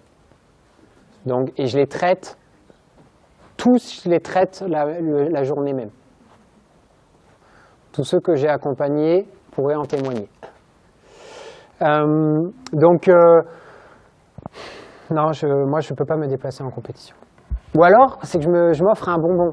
Ce que ça veut dire, c'est, je sais pas, j'ai des joueurs de Vannes, ils m'invitent parce que c'est le match de la montée pour top 14, comme je pressens qu'il va y avoir. Là, ils sont en Pro D2, Vannes. C'était en top 14 l'année prochaine. Là, ils sont premiers pour l'instant de Pro D2. Il est possible que je joue l'utile à l'agréable et je dise, on part en week-end en famille à Vannes. Samedi soir, je serai pas là, mais je reviens très vite. Voilà. Des fois, des choses comme ça. Comme Roland Garros ou comme voilà, certaines grosses échéances où des fois j'y vais, mais c'est pas besoin d'y aller, c'est plus pour moi, c'est cool d'être allé à Roland Garros, quoi, tout simplement. Moi, c'était pour savoir, vu que vous dites que du coup vous avez 10 heures par jour des rendez-vous, et est-ce que pour chaque rendez-vous, par exemple avec des nouveaux ou des anciens, vous avez une méthodologie bien précise que vous appliquez et après vous ajustez en fonction de celle-là, ou alors c'est vraiment en fonction de chacun et vous suivez plus la personne en fonction de ce qu'elle vous dit? Ok. Quand vous arrivez dans mon bureau, il y a une pile, il y a des piles de fiches de couleurs énormes. Je pense plus de 1000 maintenant. Ça, c'est tous les gens que j'ai accompagnés depuis que je suis arrivé en France. J'en ai pas jeté une seule. Je sais pas, il doit être peut-être 1300 ou 1400, je sais pas. Faudrait que je m'amuse à les compter, mais j'ai pas le temps. Donc chacun a sa fiche avec les comptes rendus finalement de séances. Moi j'ai pris des notes et ainsi de suite. Donc ça me permet en fait quand la personne arrive, elle sonne, je la fais patienter dans la salle d'attente et moi je me remets juste 2 minutes à me replonger sur sa fiche, sur mes notes et sur les envois de messages qu'on s'est envoyés entre les 2 rendez-vous. Ça me réactualise et ça me permet quand l'athlète arrive devant moi de pas qui me redisent en double ou en triple ce qu'on s'est déjà pu se dire et de savoir où on est un peu dans le chantier, en quelque sorte. Après, des fois, il arrive aussi avec des nouveaux aspects que je prends en compte. Et puis après, selon la trame, on ne fait jamais trop la même chose. Donc, je n'ai pas séance 3, c'est telle séance. On fait fixation d'objectifs. Non. Ça, c'est quand on est étudiant qu'on fait ça. Alors, première séance, on fait l'entretien. Après la deuxième séance, du coup, on fait le truc d'entretien, ainsi de suite. C'est normal, un étudiant, il a besoin d'un cadre parce qu'il ne peut pas se comparer avec d'autres choses. Donc, il va partir avec ce cadre-là et il en a besoin. Okay. Quand tu as de l'expérience, tu bricoles. Okay. Tu bricoles beaucoup plus parce que tu n'as plus trop besoin de ce cadre-là. Tu as des automatismes, tu as des repères. Il y a des choses que, je sais pas, tu vas mettre 10 séances à comprendre que je vais comprendre en une phrase, tu vois.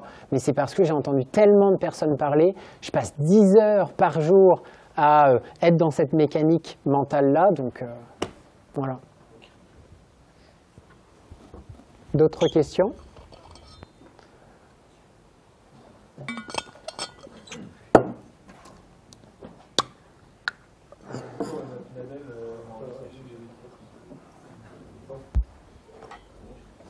Bonjour, Noah Pinabel, donc en licence ES en 3e année, spécialité football. Vous nous avez parlé du coup de vos études, formations, aussi de vos voyages que vous avez pu faire pour découvrir l'humain un peu plus au sens général. Donc je suppose que votre vision de la préparation mentale dépend de ces 2 facteurs-là. Du coup, je me posais la question de savoir si, la première question de savoir si les visions, les points de vue changeaient entre les préparateurs mentaux. Oui. Et si oui, est-ce que vous avez déjà eu le cas d'un athlète qui n'était pas en accord avec votre vision? Et donc, soit est-ce que vous avez adapté ou est-ce qu'il a changé totalement de préparateur mental? Oui, très bonne question. Alors oui, il y a plein, je dirais qu'il y a presque une vision à chaque préparateur mental. Okay. Donc moi, j'ai une vision particulière qui n'est pas du tout la même que plein d'autres. D'ailleurs, quand je vais à l'INSEP, on s'en rend bien compte. Est-ce que tout le monde est réceptif à ma manière d'accompagner? La réponse, c'est non, évidemment, parce que je pense que ça serait la perfection, et la perfection, c'est impossible. Est-ce qu'il y a des athlètes qui préfèrent d'autres approches que la mienne? La réponse, c'est complètement oui, et c'est bien normal. Okay. Moi, je fais de mon mieux avec ma manière de voir les choses, et ça convient, tant mieux. Ça convient pas, je m'adapte, okay, jusqu'au point où... Si un athlète trouve mieux ailleurs, je suis plutôt à lui dire « let's go ». Okay. J'ai un joueur de rugby d'ailleurs auquel je pense. C'est pareil, le club a fait appel à un préparateur mental. Le feeling a bien passé. Moi, c'était que de la visio parce qu'il était loin. Et là, il pouvait avoir quelqu'un en présentiel. Je lui ai dit « mais fonce quoi ». Tu vois. L'objectif, c'est pas ce qui est le mieux pour moi, c'est ce qui est le mieux pour vous. Donc moi, toutes les décisions, je vais les prendre pour ce qui est le mieux pour vous, pas pour moi. Donc, très bonne question. Tout le monde a son approche. Il y avait une question là-bas. Beaucoup de questions aujourd'hui, c'est bien. Oui. Moi, je voulais connaître le prix d'une séance, si ça varie des besoins de l'athlète ou si c'est à peu près toujours le même prix fixé. Le prix d'une séance ne varie pas d'un athlète à un autre. Tout le monde est logé à la même enseigne, c'est ma manière de voir les choses. C'est 120 €. Alors 120 €, c'était pas comme ça en 2020, ça a augmenté au fur et à mesure. En 2020, mon premier... Alors il faut se dire qu'en 2020, j'avais pas l'imposition que j'ai maintenant. Parce que 120 €, c'est pas du tout dans ma poche. Hein. Si je vous fais toute la fiscalité en France, on va repartir pour 2 heures. Okay. j'ai commencé à 60. Voilà, mais j'avais déjà pas de TVA à l'époque. Ok. Donc par exemple 120 €, déjà avec la TVA, déjà c'est 100 pour moi. Et puis après, il y a toutes les déductions. Non, mais c'est 120 €. Après, pour la partie conférence, ça par contre, il n'y a pas trop de limites. Il n'y a pas trop de...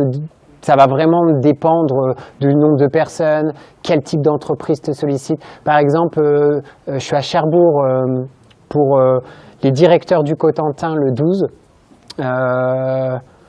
jeudi matin. J'interviens 1 heure et je suis à 1008 pour 1 heure. Voilà. Après, il y a de la préparation, il y a le trajet pour s'y rendre, tout le tralala. Et puis encore une fois, c'est du brut. Mais voilà, il n'y a pas de...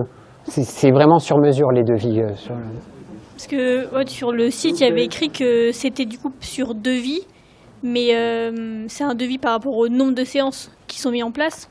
Il n'y a pas de devis. En fait, je vais te le dire de vive voix au téléphone. Et puis après, je vais te l'envoyer par message.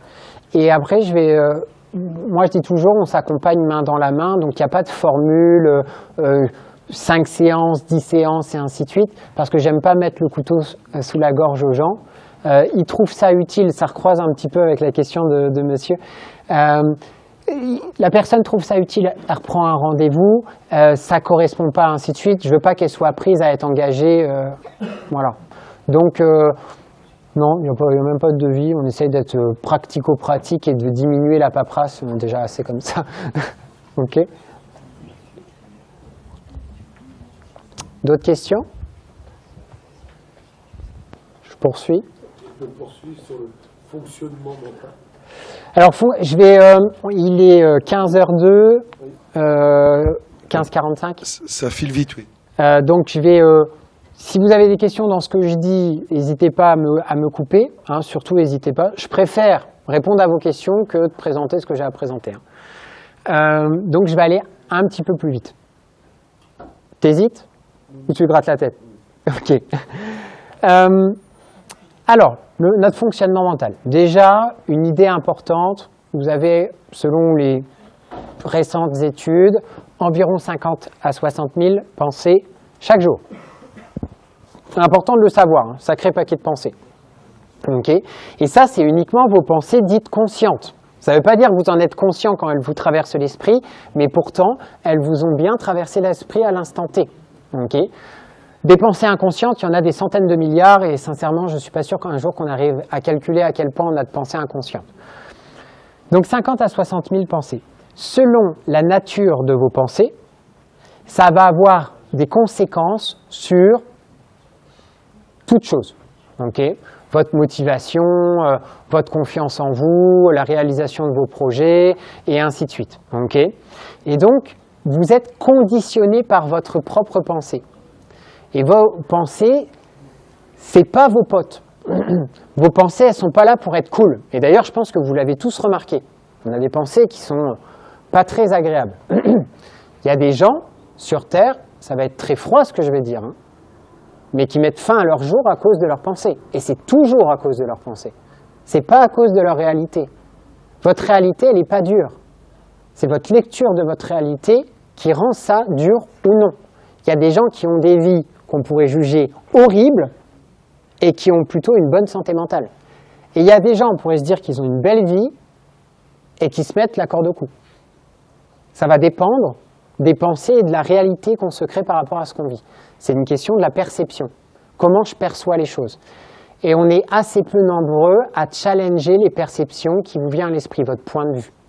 Je peux vous donner un exemple qui n'a rien à voir avec le sport, que je trouve très puissant pour vous montrer à quel point les perceptions, elles sont importantes.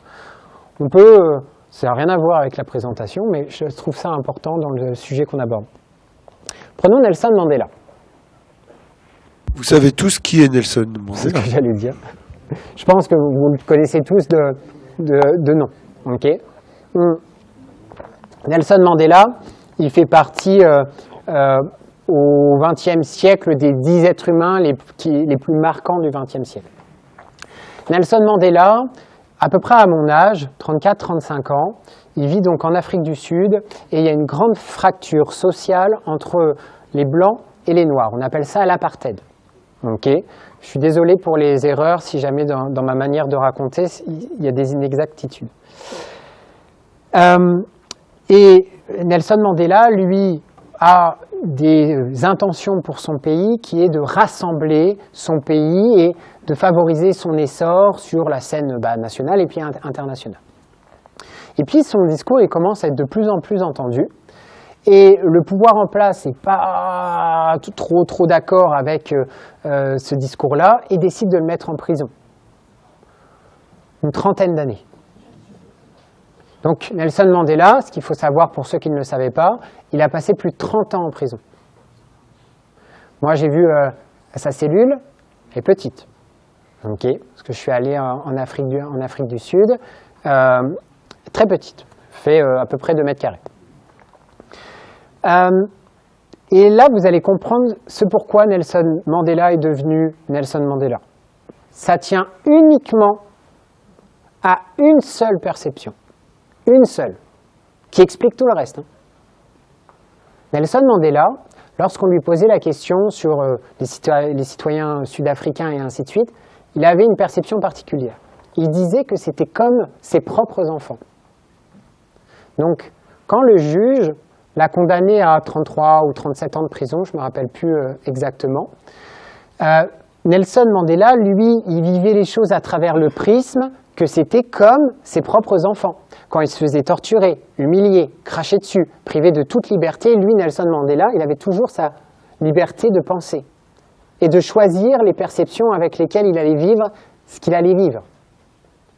Au lieu de se remplir, comme 99,99% des gens, de haine, de colère, d'injustice, de frustration et ainsi de suite, lui, pendant ces 30aines d'années en prison, il s'est rempli d'amour, d'affection, etc., etc. Et c'est exactement ça qui explique ce pourquoi il est devenu président de l'Afrique du Sud. Il aurait pris une autre perception ce jour-là et pendant toute cette durée d'emprisonnement, il ne serait jamais devenu président de l'Afrique du Sud. Ou alors, il serait sûrement devenu un président qui aurait encore plus fracturé son pays. Et si certains ont vu le film Invictus, eh ben, ça reflète bien. Quand il l'appelle Madiba, par exemple, c'est père. Donc, vous voyez une perception, comment ça peut être extrêmement puissant. Et Nelson Mandela, il a résisté à un truc énorme. La communauté noire s'est offusquée, évidemment, de ce qui lui était arrivé. Et il est resté impassible à la perception des autres. Et ça demande énormément de force mentale. Où tout le monde voulait plutôt dire c'est inadmissible, ah si, il faut faire ça, des attentats, lui était toujours dans le discours de l'apaisement. Parce qu'on ne s'en prend pas à son propre enfant, même s'il fait des bêtises. Voudrais-tu dire par là, à travers ce bel exemple, que notre cerveau aurait tendance naturellement, je ne sais pas si on peut dire comme cela, à nous emmener vers des pensées négatives et qu'il faudrait le muscler, un peu comme Mandela l'a fait toujours en ramenant ses valeurs à des valeurs nobles comme l'amour, muscler son cerveau à percevoir notre entourage ou notre réalité comme étant positive. Ouais. En fait, comment muscler son cerveau ? La seule manière de muscler son cerveau, c'est la répétition mentale, comme le corps. Si vous voulez lever 100 kg en squat, il va falloir lever quelques barres. Voilà. Si vous voulez avoir un schéma de pensée à la Nelson Mandela, ça prend une récurrence extrêmement fréquente de certains types de pensées, okay, et quotidiennement. Okay. Donc admettons que vous voulez muscler votre cerveau, il va falloir faire des choses tous les jours qui participent à avoir des schémas de pensée qui vous sont plus utiles. Donc par exemple, concernant les perceptions, une perception, ça se challenge. Quand vous avez quelque chose de désagréable qui vous arrive, déjà c'est une perception parce que vous le percevez comme désagréable. Première chose. Okay. Posez-vous la question, est-ce que ma manière mon point de vue sur la situation m'est utile ou m'est limitant ? Si ça déclenche des ruminations fortes en vous, si ça déclenche de l'émotionnel, vous pouvez être sûr que votre perception n'est pas la bonne. Okay. Moi, si j'ai un athlète qui me dit « Adrien, t'es nul, j'ai trouvé un autre préparateur mental, il est 100 fois meilleur que toi, il va t'exploser, ainsi de suite, enfin bon, voilà, des choses comme ça », je choisis. Est-ce que je prends la perception qui va amener de la perte de confiance, de la rumination destructive et ainsi de suite, donc plutôt me limiter, ou est-ce que je vais choisir que ça alimente ma détermination? Je choisis. Et il y en a un qui est plus utile que l'autre. Et donc il faut parfois tout simplement se poser avec soi-même et se dire, je choisis quoi? Quand vous voyez que vous ruminez sur un truc, ruminer, hein, c'est tourner en boucle. La même chose, mais de mille et une manières différentes, ok? Donc, s'il y a ça qui se déclenche, c'est comme un signal d'alerte. Et ce signal d'alerte, bah, posez-vous, regardez comment vous voyez les choses. Est-ce que ça vous est utile? Si ce n'est pas le cas, transformez, changez. Ok? Donc, voilà, c'était écrit « Muscler sa volonté grâce à son dialogue intérieur ». Ça vient un peu imager ce que je venais vous dire. On récolte ce que l'on sème. Si vous voulez récolter des pommes de terre, bah, il va falloir semer et cultiver des pommes de terre. Et il y en a beaucoup qui s'offusquent de ne pas avoir de réussite, de ne pas avoir ci, de ne pas avoir ça. Et des fois, les raisons, je peux être totalement d'accord avec vous. Quand un athlète, ça fait 3 fois qu'il se blesse d'affilée, pas une question que je suis d'accord ou pas d'accord. Moi, mon rôle auprès de lui, c'est de le mettre sur des rails qui lui permettent de se construire et pas de se déconstruire. Okay, par exemple, ce soir, j'ai un appel après mes rendez-vous de la journée avec un cycliste qui s'est perforé en chutant le poumon, il s'est brisé 5 côtes et ainsi de suite. Évidemment que je comprends le fait qu'en ce moment, ça aille pas. Je peux compatir. Mais il y a aussi besoin d'essayer de voir, ok, c'est une opportunité à quoi cette période?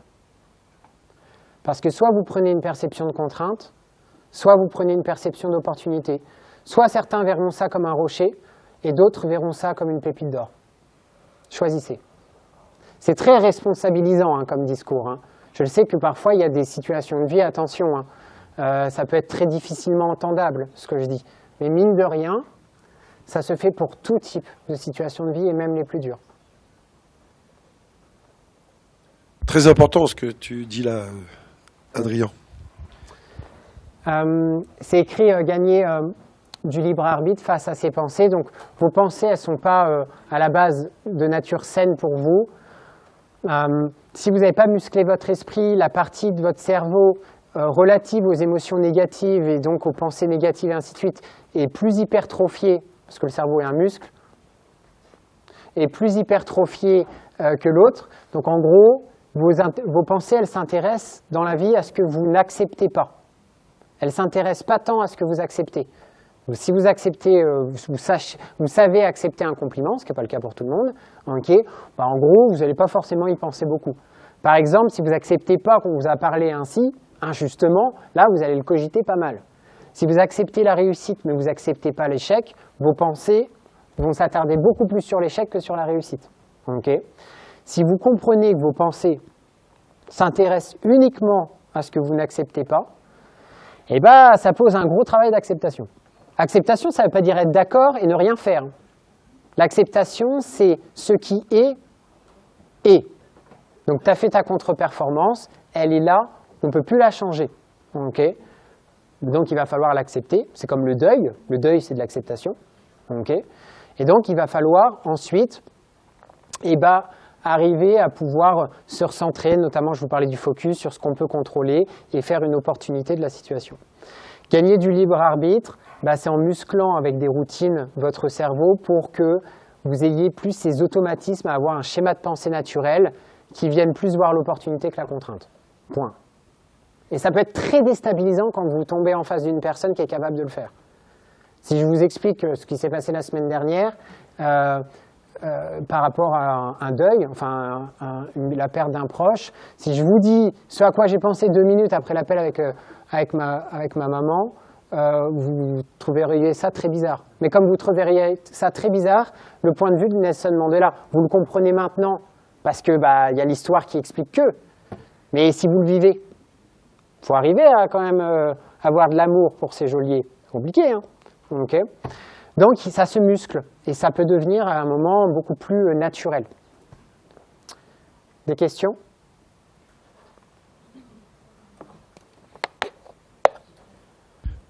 Ça doit être très clair alors. Mais si on vient plus pratico-pratique, on est moins sur quelque chose d'assez assez profond, comme évoqué. En préparation mentale, on travaille beaucoup sur la visualisation. C'est vrai que ça fait un gros changement d'atmosphère. La visualisation, un petit rappel, c'est que le cerveau il a du mal à faire la distinction entre ce que vous imaginez en tête et ce que vous vivez. L'activité cérébrale, quand on met un électroencéphalogramme sur la tête d'un être humain et qu'on lui fait faire en vrai, qu'on lui fait imaginer la situation, c'est sensiblement la même activité cérébrale. Ça veut dire qu'on va travailler les mêmes zones du cerveau.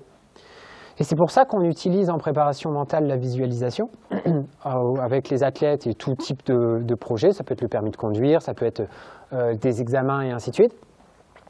On va venir travailler en gros sa capacité à pouvoir s'installer sensoriellement dans une situation. Donc là, je m'imagine par exemple en concours d'équitation, alors que j'ai jamais été cavalier, je me vois sur une monture, je vois mon placement des coudes, je sens les rebonds du cheval et ainsi de suite. Donc là, je suis en train de visualiser et je ne sais pas si vous remarquez, mais j'accompagne aussi de mes gestes. Et en fait, ce qu'on va chercher à développer, c'est notre capacité à visualiser, mais en plus en mouvement. Vous le voyez beaucoup dans les sports à trajectoire, le ski, la Formule 1, par exemple, ou la natation synchronisée, la gymnastique, où vous allez voir des athlètes qui ferment les yeux et qui font des choses avec leur mouvement pour induire l'intention derrière. Okay. Ça, tout le monde devrait visualiser. Alors tout le monde le fait, mais tout le monde devrait le faire consciemment et au service de quelque chose, pour tout type de choses. Okay. Par exemple, parler devant vous, par exemple. Donc voilà, un petit rappel sur la visualisation. C'est vraiment un outil clé dans la préparation mentale.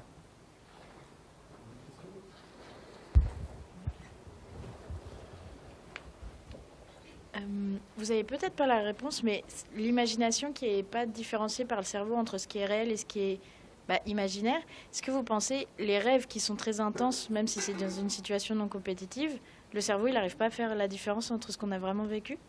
Mais vous n'avez jamais vécu ça, vous faites un rêve, vous vous réveillez et puis vous ne savez pas si c'est vrai. Mais ça vous prend un certain moment à dire non. Oui. Okay. Ou vous posez la question, je ne sais pas, la personne qui était un truc, il n'y a pas eu ça. Alors c'est vrai que si c'est un dragon rose qui crache des flammes bleues et ainsi de suite, bon, on arrive plus rapidement à faire la distinction, mais pour le cerveau c'est vraiment difficile. Et quand vous avez un blocage sur quelque chose, prenons par exemple la situation suivante, un accident de voiture. L'accident de voiture, on va prendre personne A et personne B. Elles ont exactement le même nombre d'années de permis de conduire, le même historique dans le nombre d'années de permis de conduire, et elles ont exactement le même accident.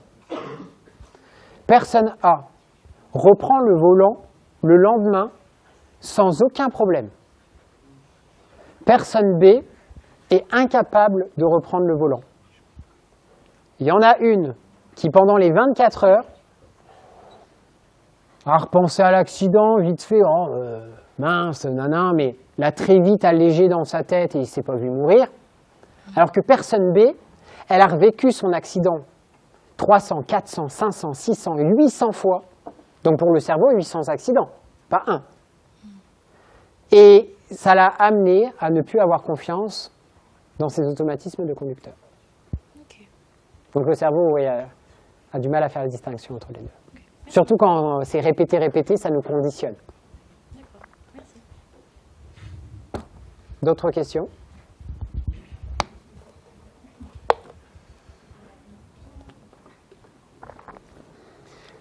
Bon, c'est un peu des vœux déformés, comme on reste quand même qu'en février.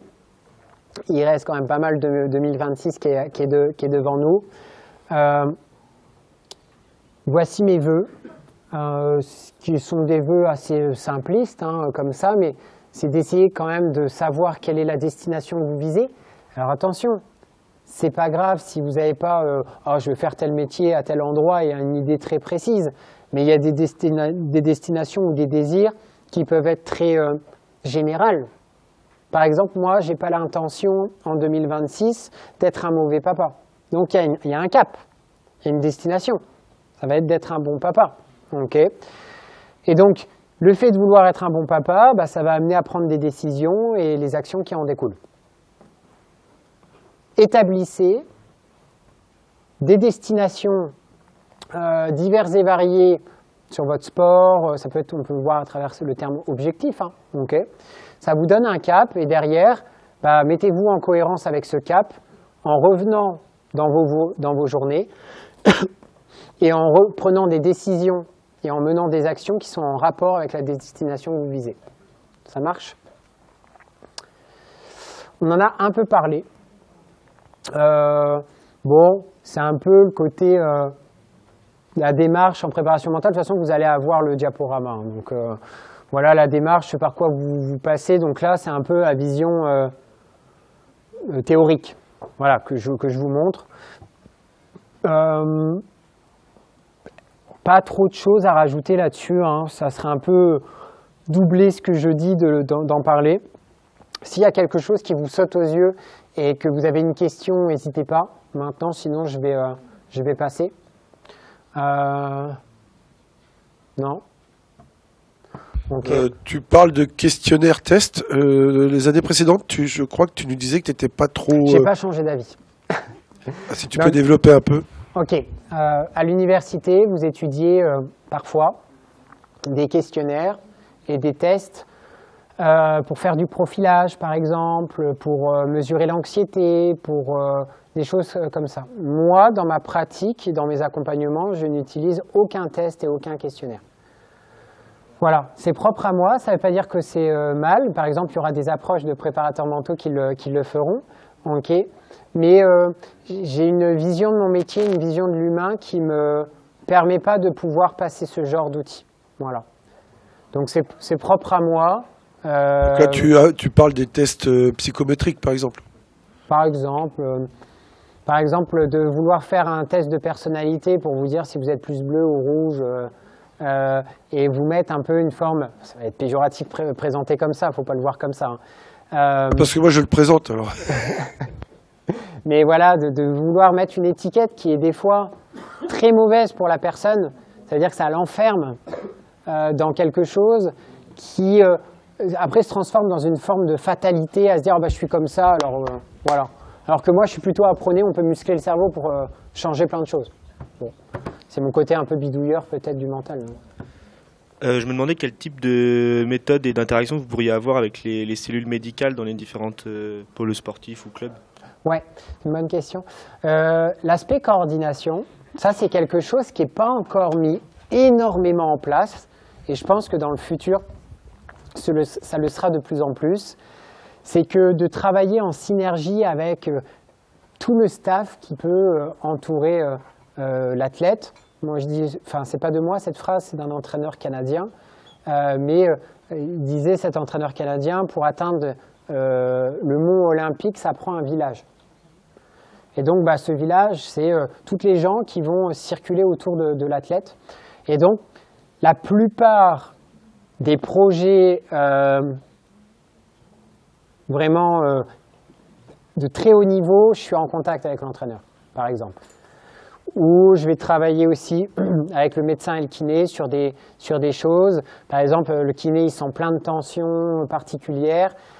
Ça peut être signe d'une anxiété assez importante chez l'athlète qui fait qu'il se crispe beaucoup, okay, et donc il va venir fragiliser son corps et l'exposer limite à un risque de blessure.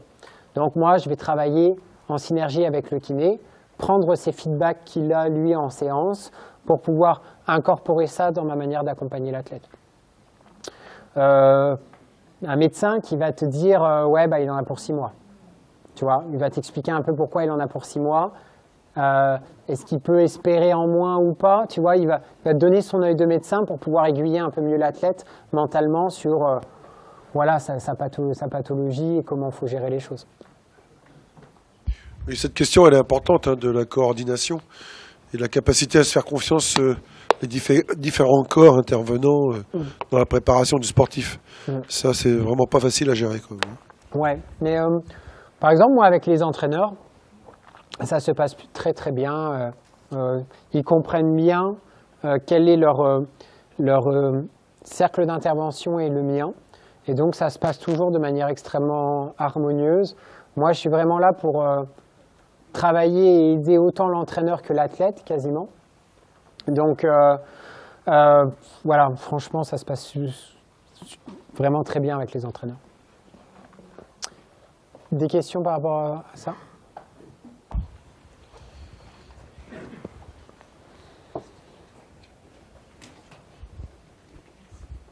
Je voulais savoir si vous suivez des sportifs en fin de carrière et comment ça se passe, les sportifs retraités qui arrêtent leur carrière. Une bonne question. Oui, complètement. Je suis des athlètes qui sont en fin de carrière. Vous avez déjà entendu l'expression « la petite mort ». Les athlètes, parfois, l'utilisent parce que, comme ils n'ont pas préparé le après, il y a un grand sentiment de vide qui se déclenche une fois que leur carrière s'arrête, parce que leur identité humaine était beaucoup à travers leur identité d'athlète. Okay. Donc moi, c'est des thématiques auxquelles je suis très sensible. Et donc, la première séance, quand je vous accompagne, on parle de 6 grands domaines de vie. On va parler du perso, à travers le sommeil, l'alimentation, les écrans, enfin plein de choses. On va parler de votre projet professionnel, de l'école, de l'université, de projet professionnel et ainsi de suite. On va parler de la famille, on va parler du social, on va parler de votre situation affective et on va parler de votre sport. C'est-à-dire que déjà, je mets en lumière, en tant qu'être humain, vous avez différents rôles à jouer en tant qu'être humain. Okay. Et donc, je ne mets déjà pas sur un piédestal, ok, il n'y a que le sport, le reste, ça n'existe pas. Par exemple, la plupart des préparateurs mentaux ne le font pas, ça. Moi, mon expérience m'a apporté le fait qu'il fallait le faire et que c'était indispensable. Je peux vous donner des centaines d'exemples. Des fois, les préparateurs mentaux peuvent faire un énorme hors-sujet. Par exemple, souvent, les athlètes ils vont appeler, ils vont dire « voilà, je suis super stressé » ou je manque de confiance en moi ». Si tu passes à côté d'un autre domaine de vie, je prends un exemple, une judokate qui avait des problèmes de confiance en elle sur le tatami, si je ne m'étais pas intéressé à sa situation affective, je serais passé sûrement à côté du fait qu'elle se faisait taper dessus. Pas facile pour avoir confiance, par exemple. Donc, il a fallu que je travaille là-dessus, mais ça, ce n'est que propre à ma manière, moi, d'accompagner les gens. Okay. La plupart des préparateurs mentaux en France ne font pas ce genre de choses. Là, on s'éloigne un petit peu. Donc, la question, rappelle-moi de tête. La question de la reconversion du sportif. Donc, ouais, je m'en occupe. Et en fait, ce qu'on va faire, c'est quand l'athlète sait, parce qu'on a le temps, qu'on s'approche un peu vers la fin de carrière, on va parler tout simplement de quels sont les projets qui pourraient l'attirer. Et ça fonctionne un peu comme un aimant. Plus tu crées un aimant fort, ça va créer une force d'attraction, tes pensées vont être attirées par cet aimant-là. Je peux te dire que la fin de carrière va très très bien se passer. Des fois, on utilise la carrière de l'athlète pour préparer aussi le futur. Par exemple, je travaille avec des athlètes qui gagnent très très très bien leur vie. Souvent, on va essayer de faire aussi les bons choix pour pouvoir capitaliser sur cette période où il a pas mal la lumière pour que ça l'aide sur le après. Okay. Plein de choses différentes. Et puis quand c'est un athlète, c'est brutal. Il y a une blessure, je pense notamment à un hockeyeur il y a quelques années qui m'a marqué. Il y a une blessure, voilà, il est interdit de refaire du hockey à vie. Okay. Et on va accompagner aussi dans ce sens-là pour qu'il arrive à un peu mieux vivre la situation et puis se redonner des buts. Vendepute Clément, L3ES et SP Foot. C'est une autre question par rapport à l'individualisation que je me pose, c'est quand vous allez dans un club de foot par exemple ou un autre sport collectif, comment vous faites pour individualiser ce travail, sachant que des fois vous avez des créneaux peut-être très réduits avec ces groupes-là et que vous ne pouvez pas forcément faire d'entretien avec chacun des joueurs, chacune des personnes présentes. Est-ce que vous avez des outils pour pouvoir justement avoir le même impact sur tous les joueurs qui sont tous différents au final ? Alors, en fait, c'est vrai qu'il peut y avoir un accompagnement double dans les clubs. on peut parfois être missionné pour accompagner la globalité de l'équipe. Et parfois, on va accompagner également des individualités dans l'équipe. Par exemple, avec les Dracars, là, j'en ai 6 qui sont en U20. Donc, ils sont dans la même équipe. Okay. Mais je pense même que les 6 entre eux ne savent même pas que je les accompagne, parce que je suis tenu finalement un peu au secret. Ça va dépendre, parce que des fois, sur Instagram, par exemple, je peux publier des choses d'athlètes. Mais ça, c'est un peu comme un accord. Je sais que l'athlète, ça ne le dérange pas, et ainsi de suite. Il y a des athlètes, je ne le fais pas, parce que des fois, quand les athlètes ont des agents, ils te font signer une clause de confidentialité, ça arrive. Donc en fait, le travail, il n'est pas le même. Quand tu travailles en collectif, tu vas vraiment essayer de parler de choses qui peuvent toucher tout le monde. Donc ça peut être, par exemple, mettre des routines collectives en place sur la vie dans les vestiaires, par exemple, pour se préparer avant un match. Est-ce qu'on met de la musique ou pas? Quel est le projet de jeu? Quel est le rôle de chacun, tu vois, par rapport aux autres? Il n'y a pas juste le capitaine avec sa grosse voix, tu vois. Je ne veux pas dire que tous les capitaines ont une grosse voix. Hein. Okay. Mais peut-être qu'il y en a d'autres qui apportent aussi son lot de quelque chose. On va essayer de vraiment être dans des thématiques sociales. Okay.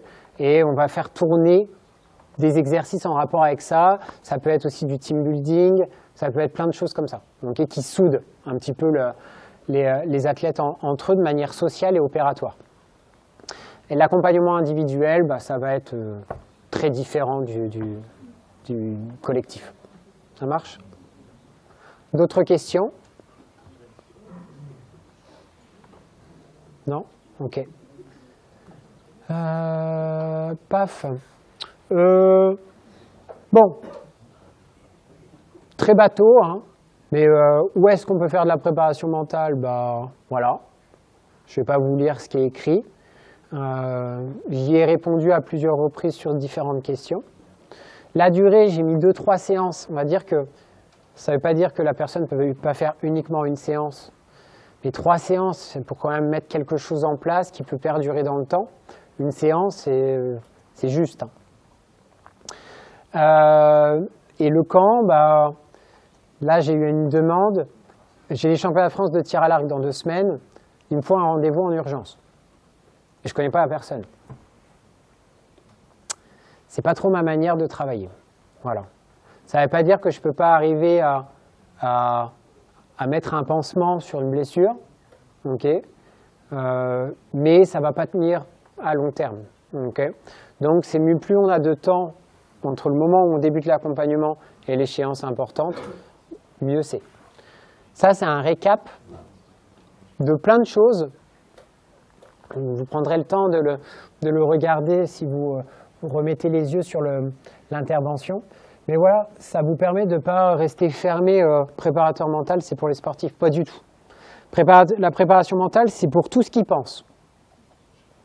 Voilà. Il ne faut pas être plus global que ça.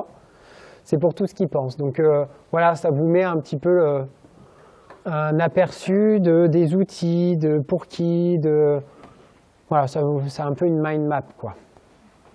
Est-ce qu'il y a des questions par rapport à la mind map? Non? Pour vous remettre un peu les différents outils, pour vous dire un peu de chronologiquement, enfin temporellement, comment ça se place. Il y a 3 dimensions temporelles.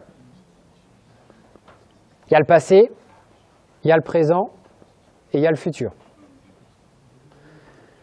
Si je remarque qu'avec un athlète, il y a des choses dans le passé qui laissent un peu le grappin sur le présent et que ça se déverse émotionnellement de manière récurrente, je vais sûrement passer par l'hypnose pour corriger le tir, apaiser le trauma passé pour que ça arrête de se déverser dans le présent.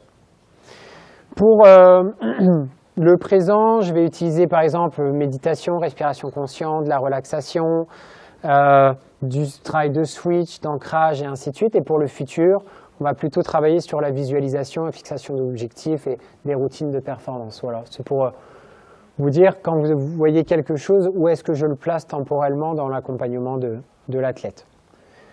Comme je vous l'ai indiqué, préparateur mental, c'est pas protégé. Vous pouvez faire, ça me semble être des voies royales en France, DU STAPS, Master STAPS, ça me paraît très très bien. Okay. Et après, formation transverse avec le terrain, des qualités humaines qui sont compatibles avec le métier, ou de moins développer ces qualités humaines en étant conscient que je vais avoir besoin de ça pour rendre ça compatible avec le métier. Si on vous dit souvent dans votre vie que vous êtes froid comme une porte de prison, moyen avec le métier. Okay. Il va falloir mettre un peu plus de chaleur. Okay. Donc ça ne veut pas dire « Ah ouais, mais moi je suis froid comme une porte de prison, je suis comme ça, c'est ainsi ». Non, évidemment que vous pouvez changer. Déjà, prenez une perception un peu plus attendrissante de ce que vous faites et vous allez voir que ça va vous amener un peu plus de chaleur. Okay. 3 recommandations de lecture. Oui, justement, j'allais te poser la question pour terminer cette conférence. 3 recommandations de lecture. S'il vous plaît. C'est bientôt fini. 3 recommandations de lecture. J'en rajouterai une, peut-être sur le stoïcisme, qui est un courant de pensée que j'aime bien, qui date de la Grèce antique. Sénèque, Marc Aurèle, toute cette période-là, il y a plus de 2000 ans. Et donc ça pourrait être L'obstacle et le chemin de Ryan Holiday pour une lecture facile et Manuel de Sénèque pour une lecture difficile. Voilà. Ça a fait un bel apport. Ça parle notamment des perceptions, comme je vous en ai parlé. Et ma vision aussi des choses. Il y en a qui ont tendance un petit peu à voir trop la préparation mentale comme le dernier élément, la dernière pièce à la préparation. Moi, je l'intègre finalement, je le vois comme partie intégrante de tout. Merci beaucoup. Bien.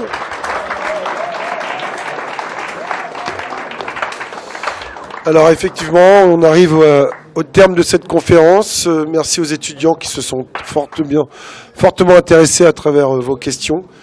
Un grand merci à toi, 6e saison. Ouais. Une 7e sera la bienvenue, je l'espère, si c'est possible, pour l'année prochaine. Ça sera moins difficile. Voilà, eh bien, on continue la semaine prochaine avec Yann Loiseau.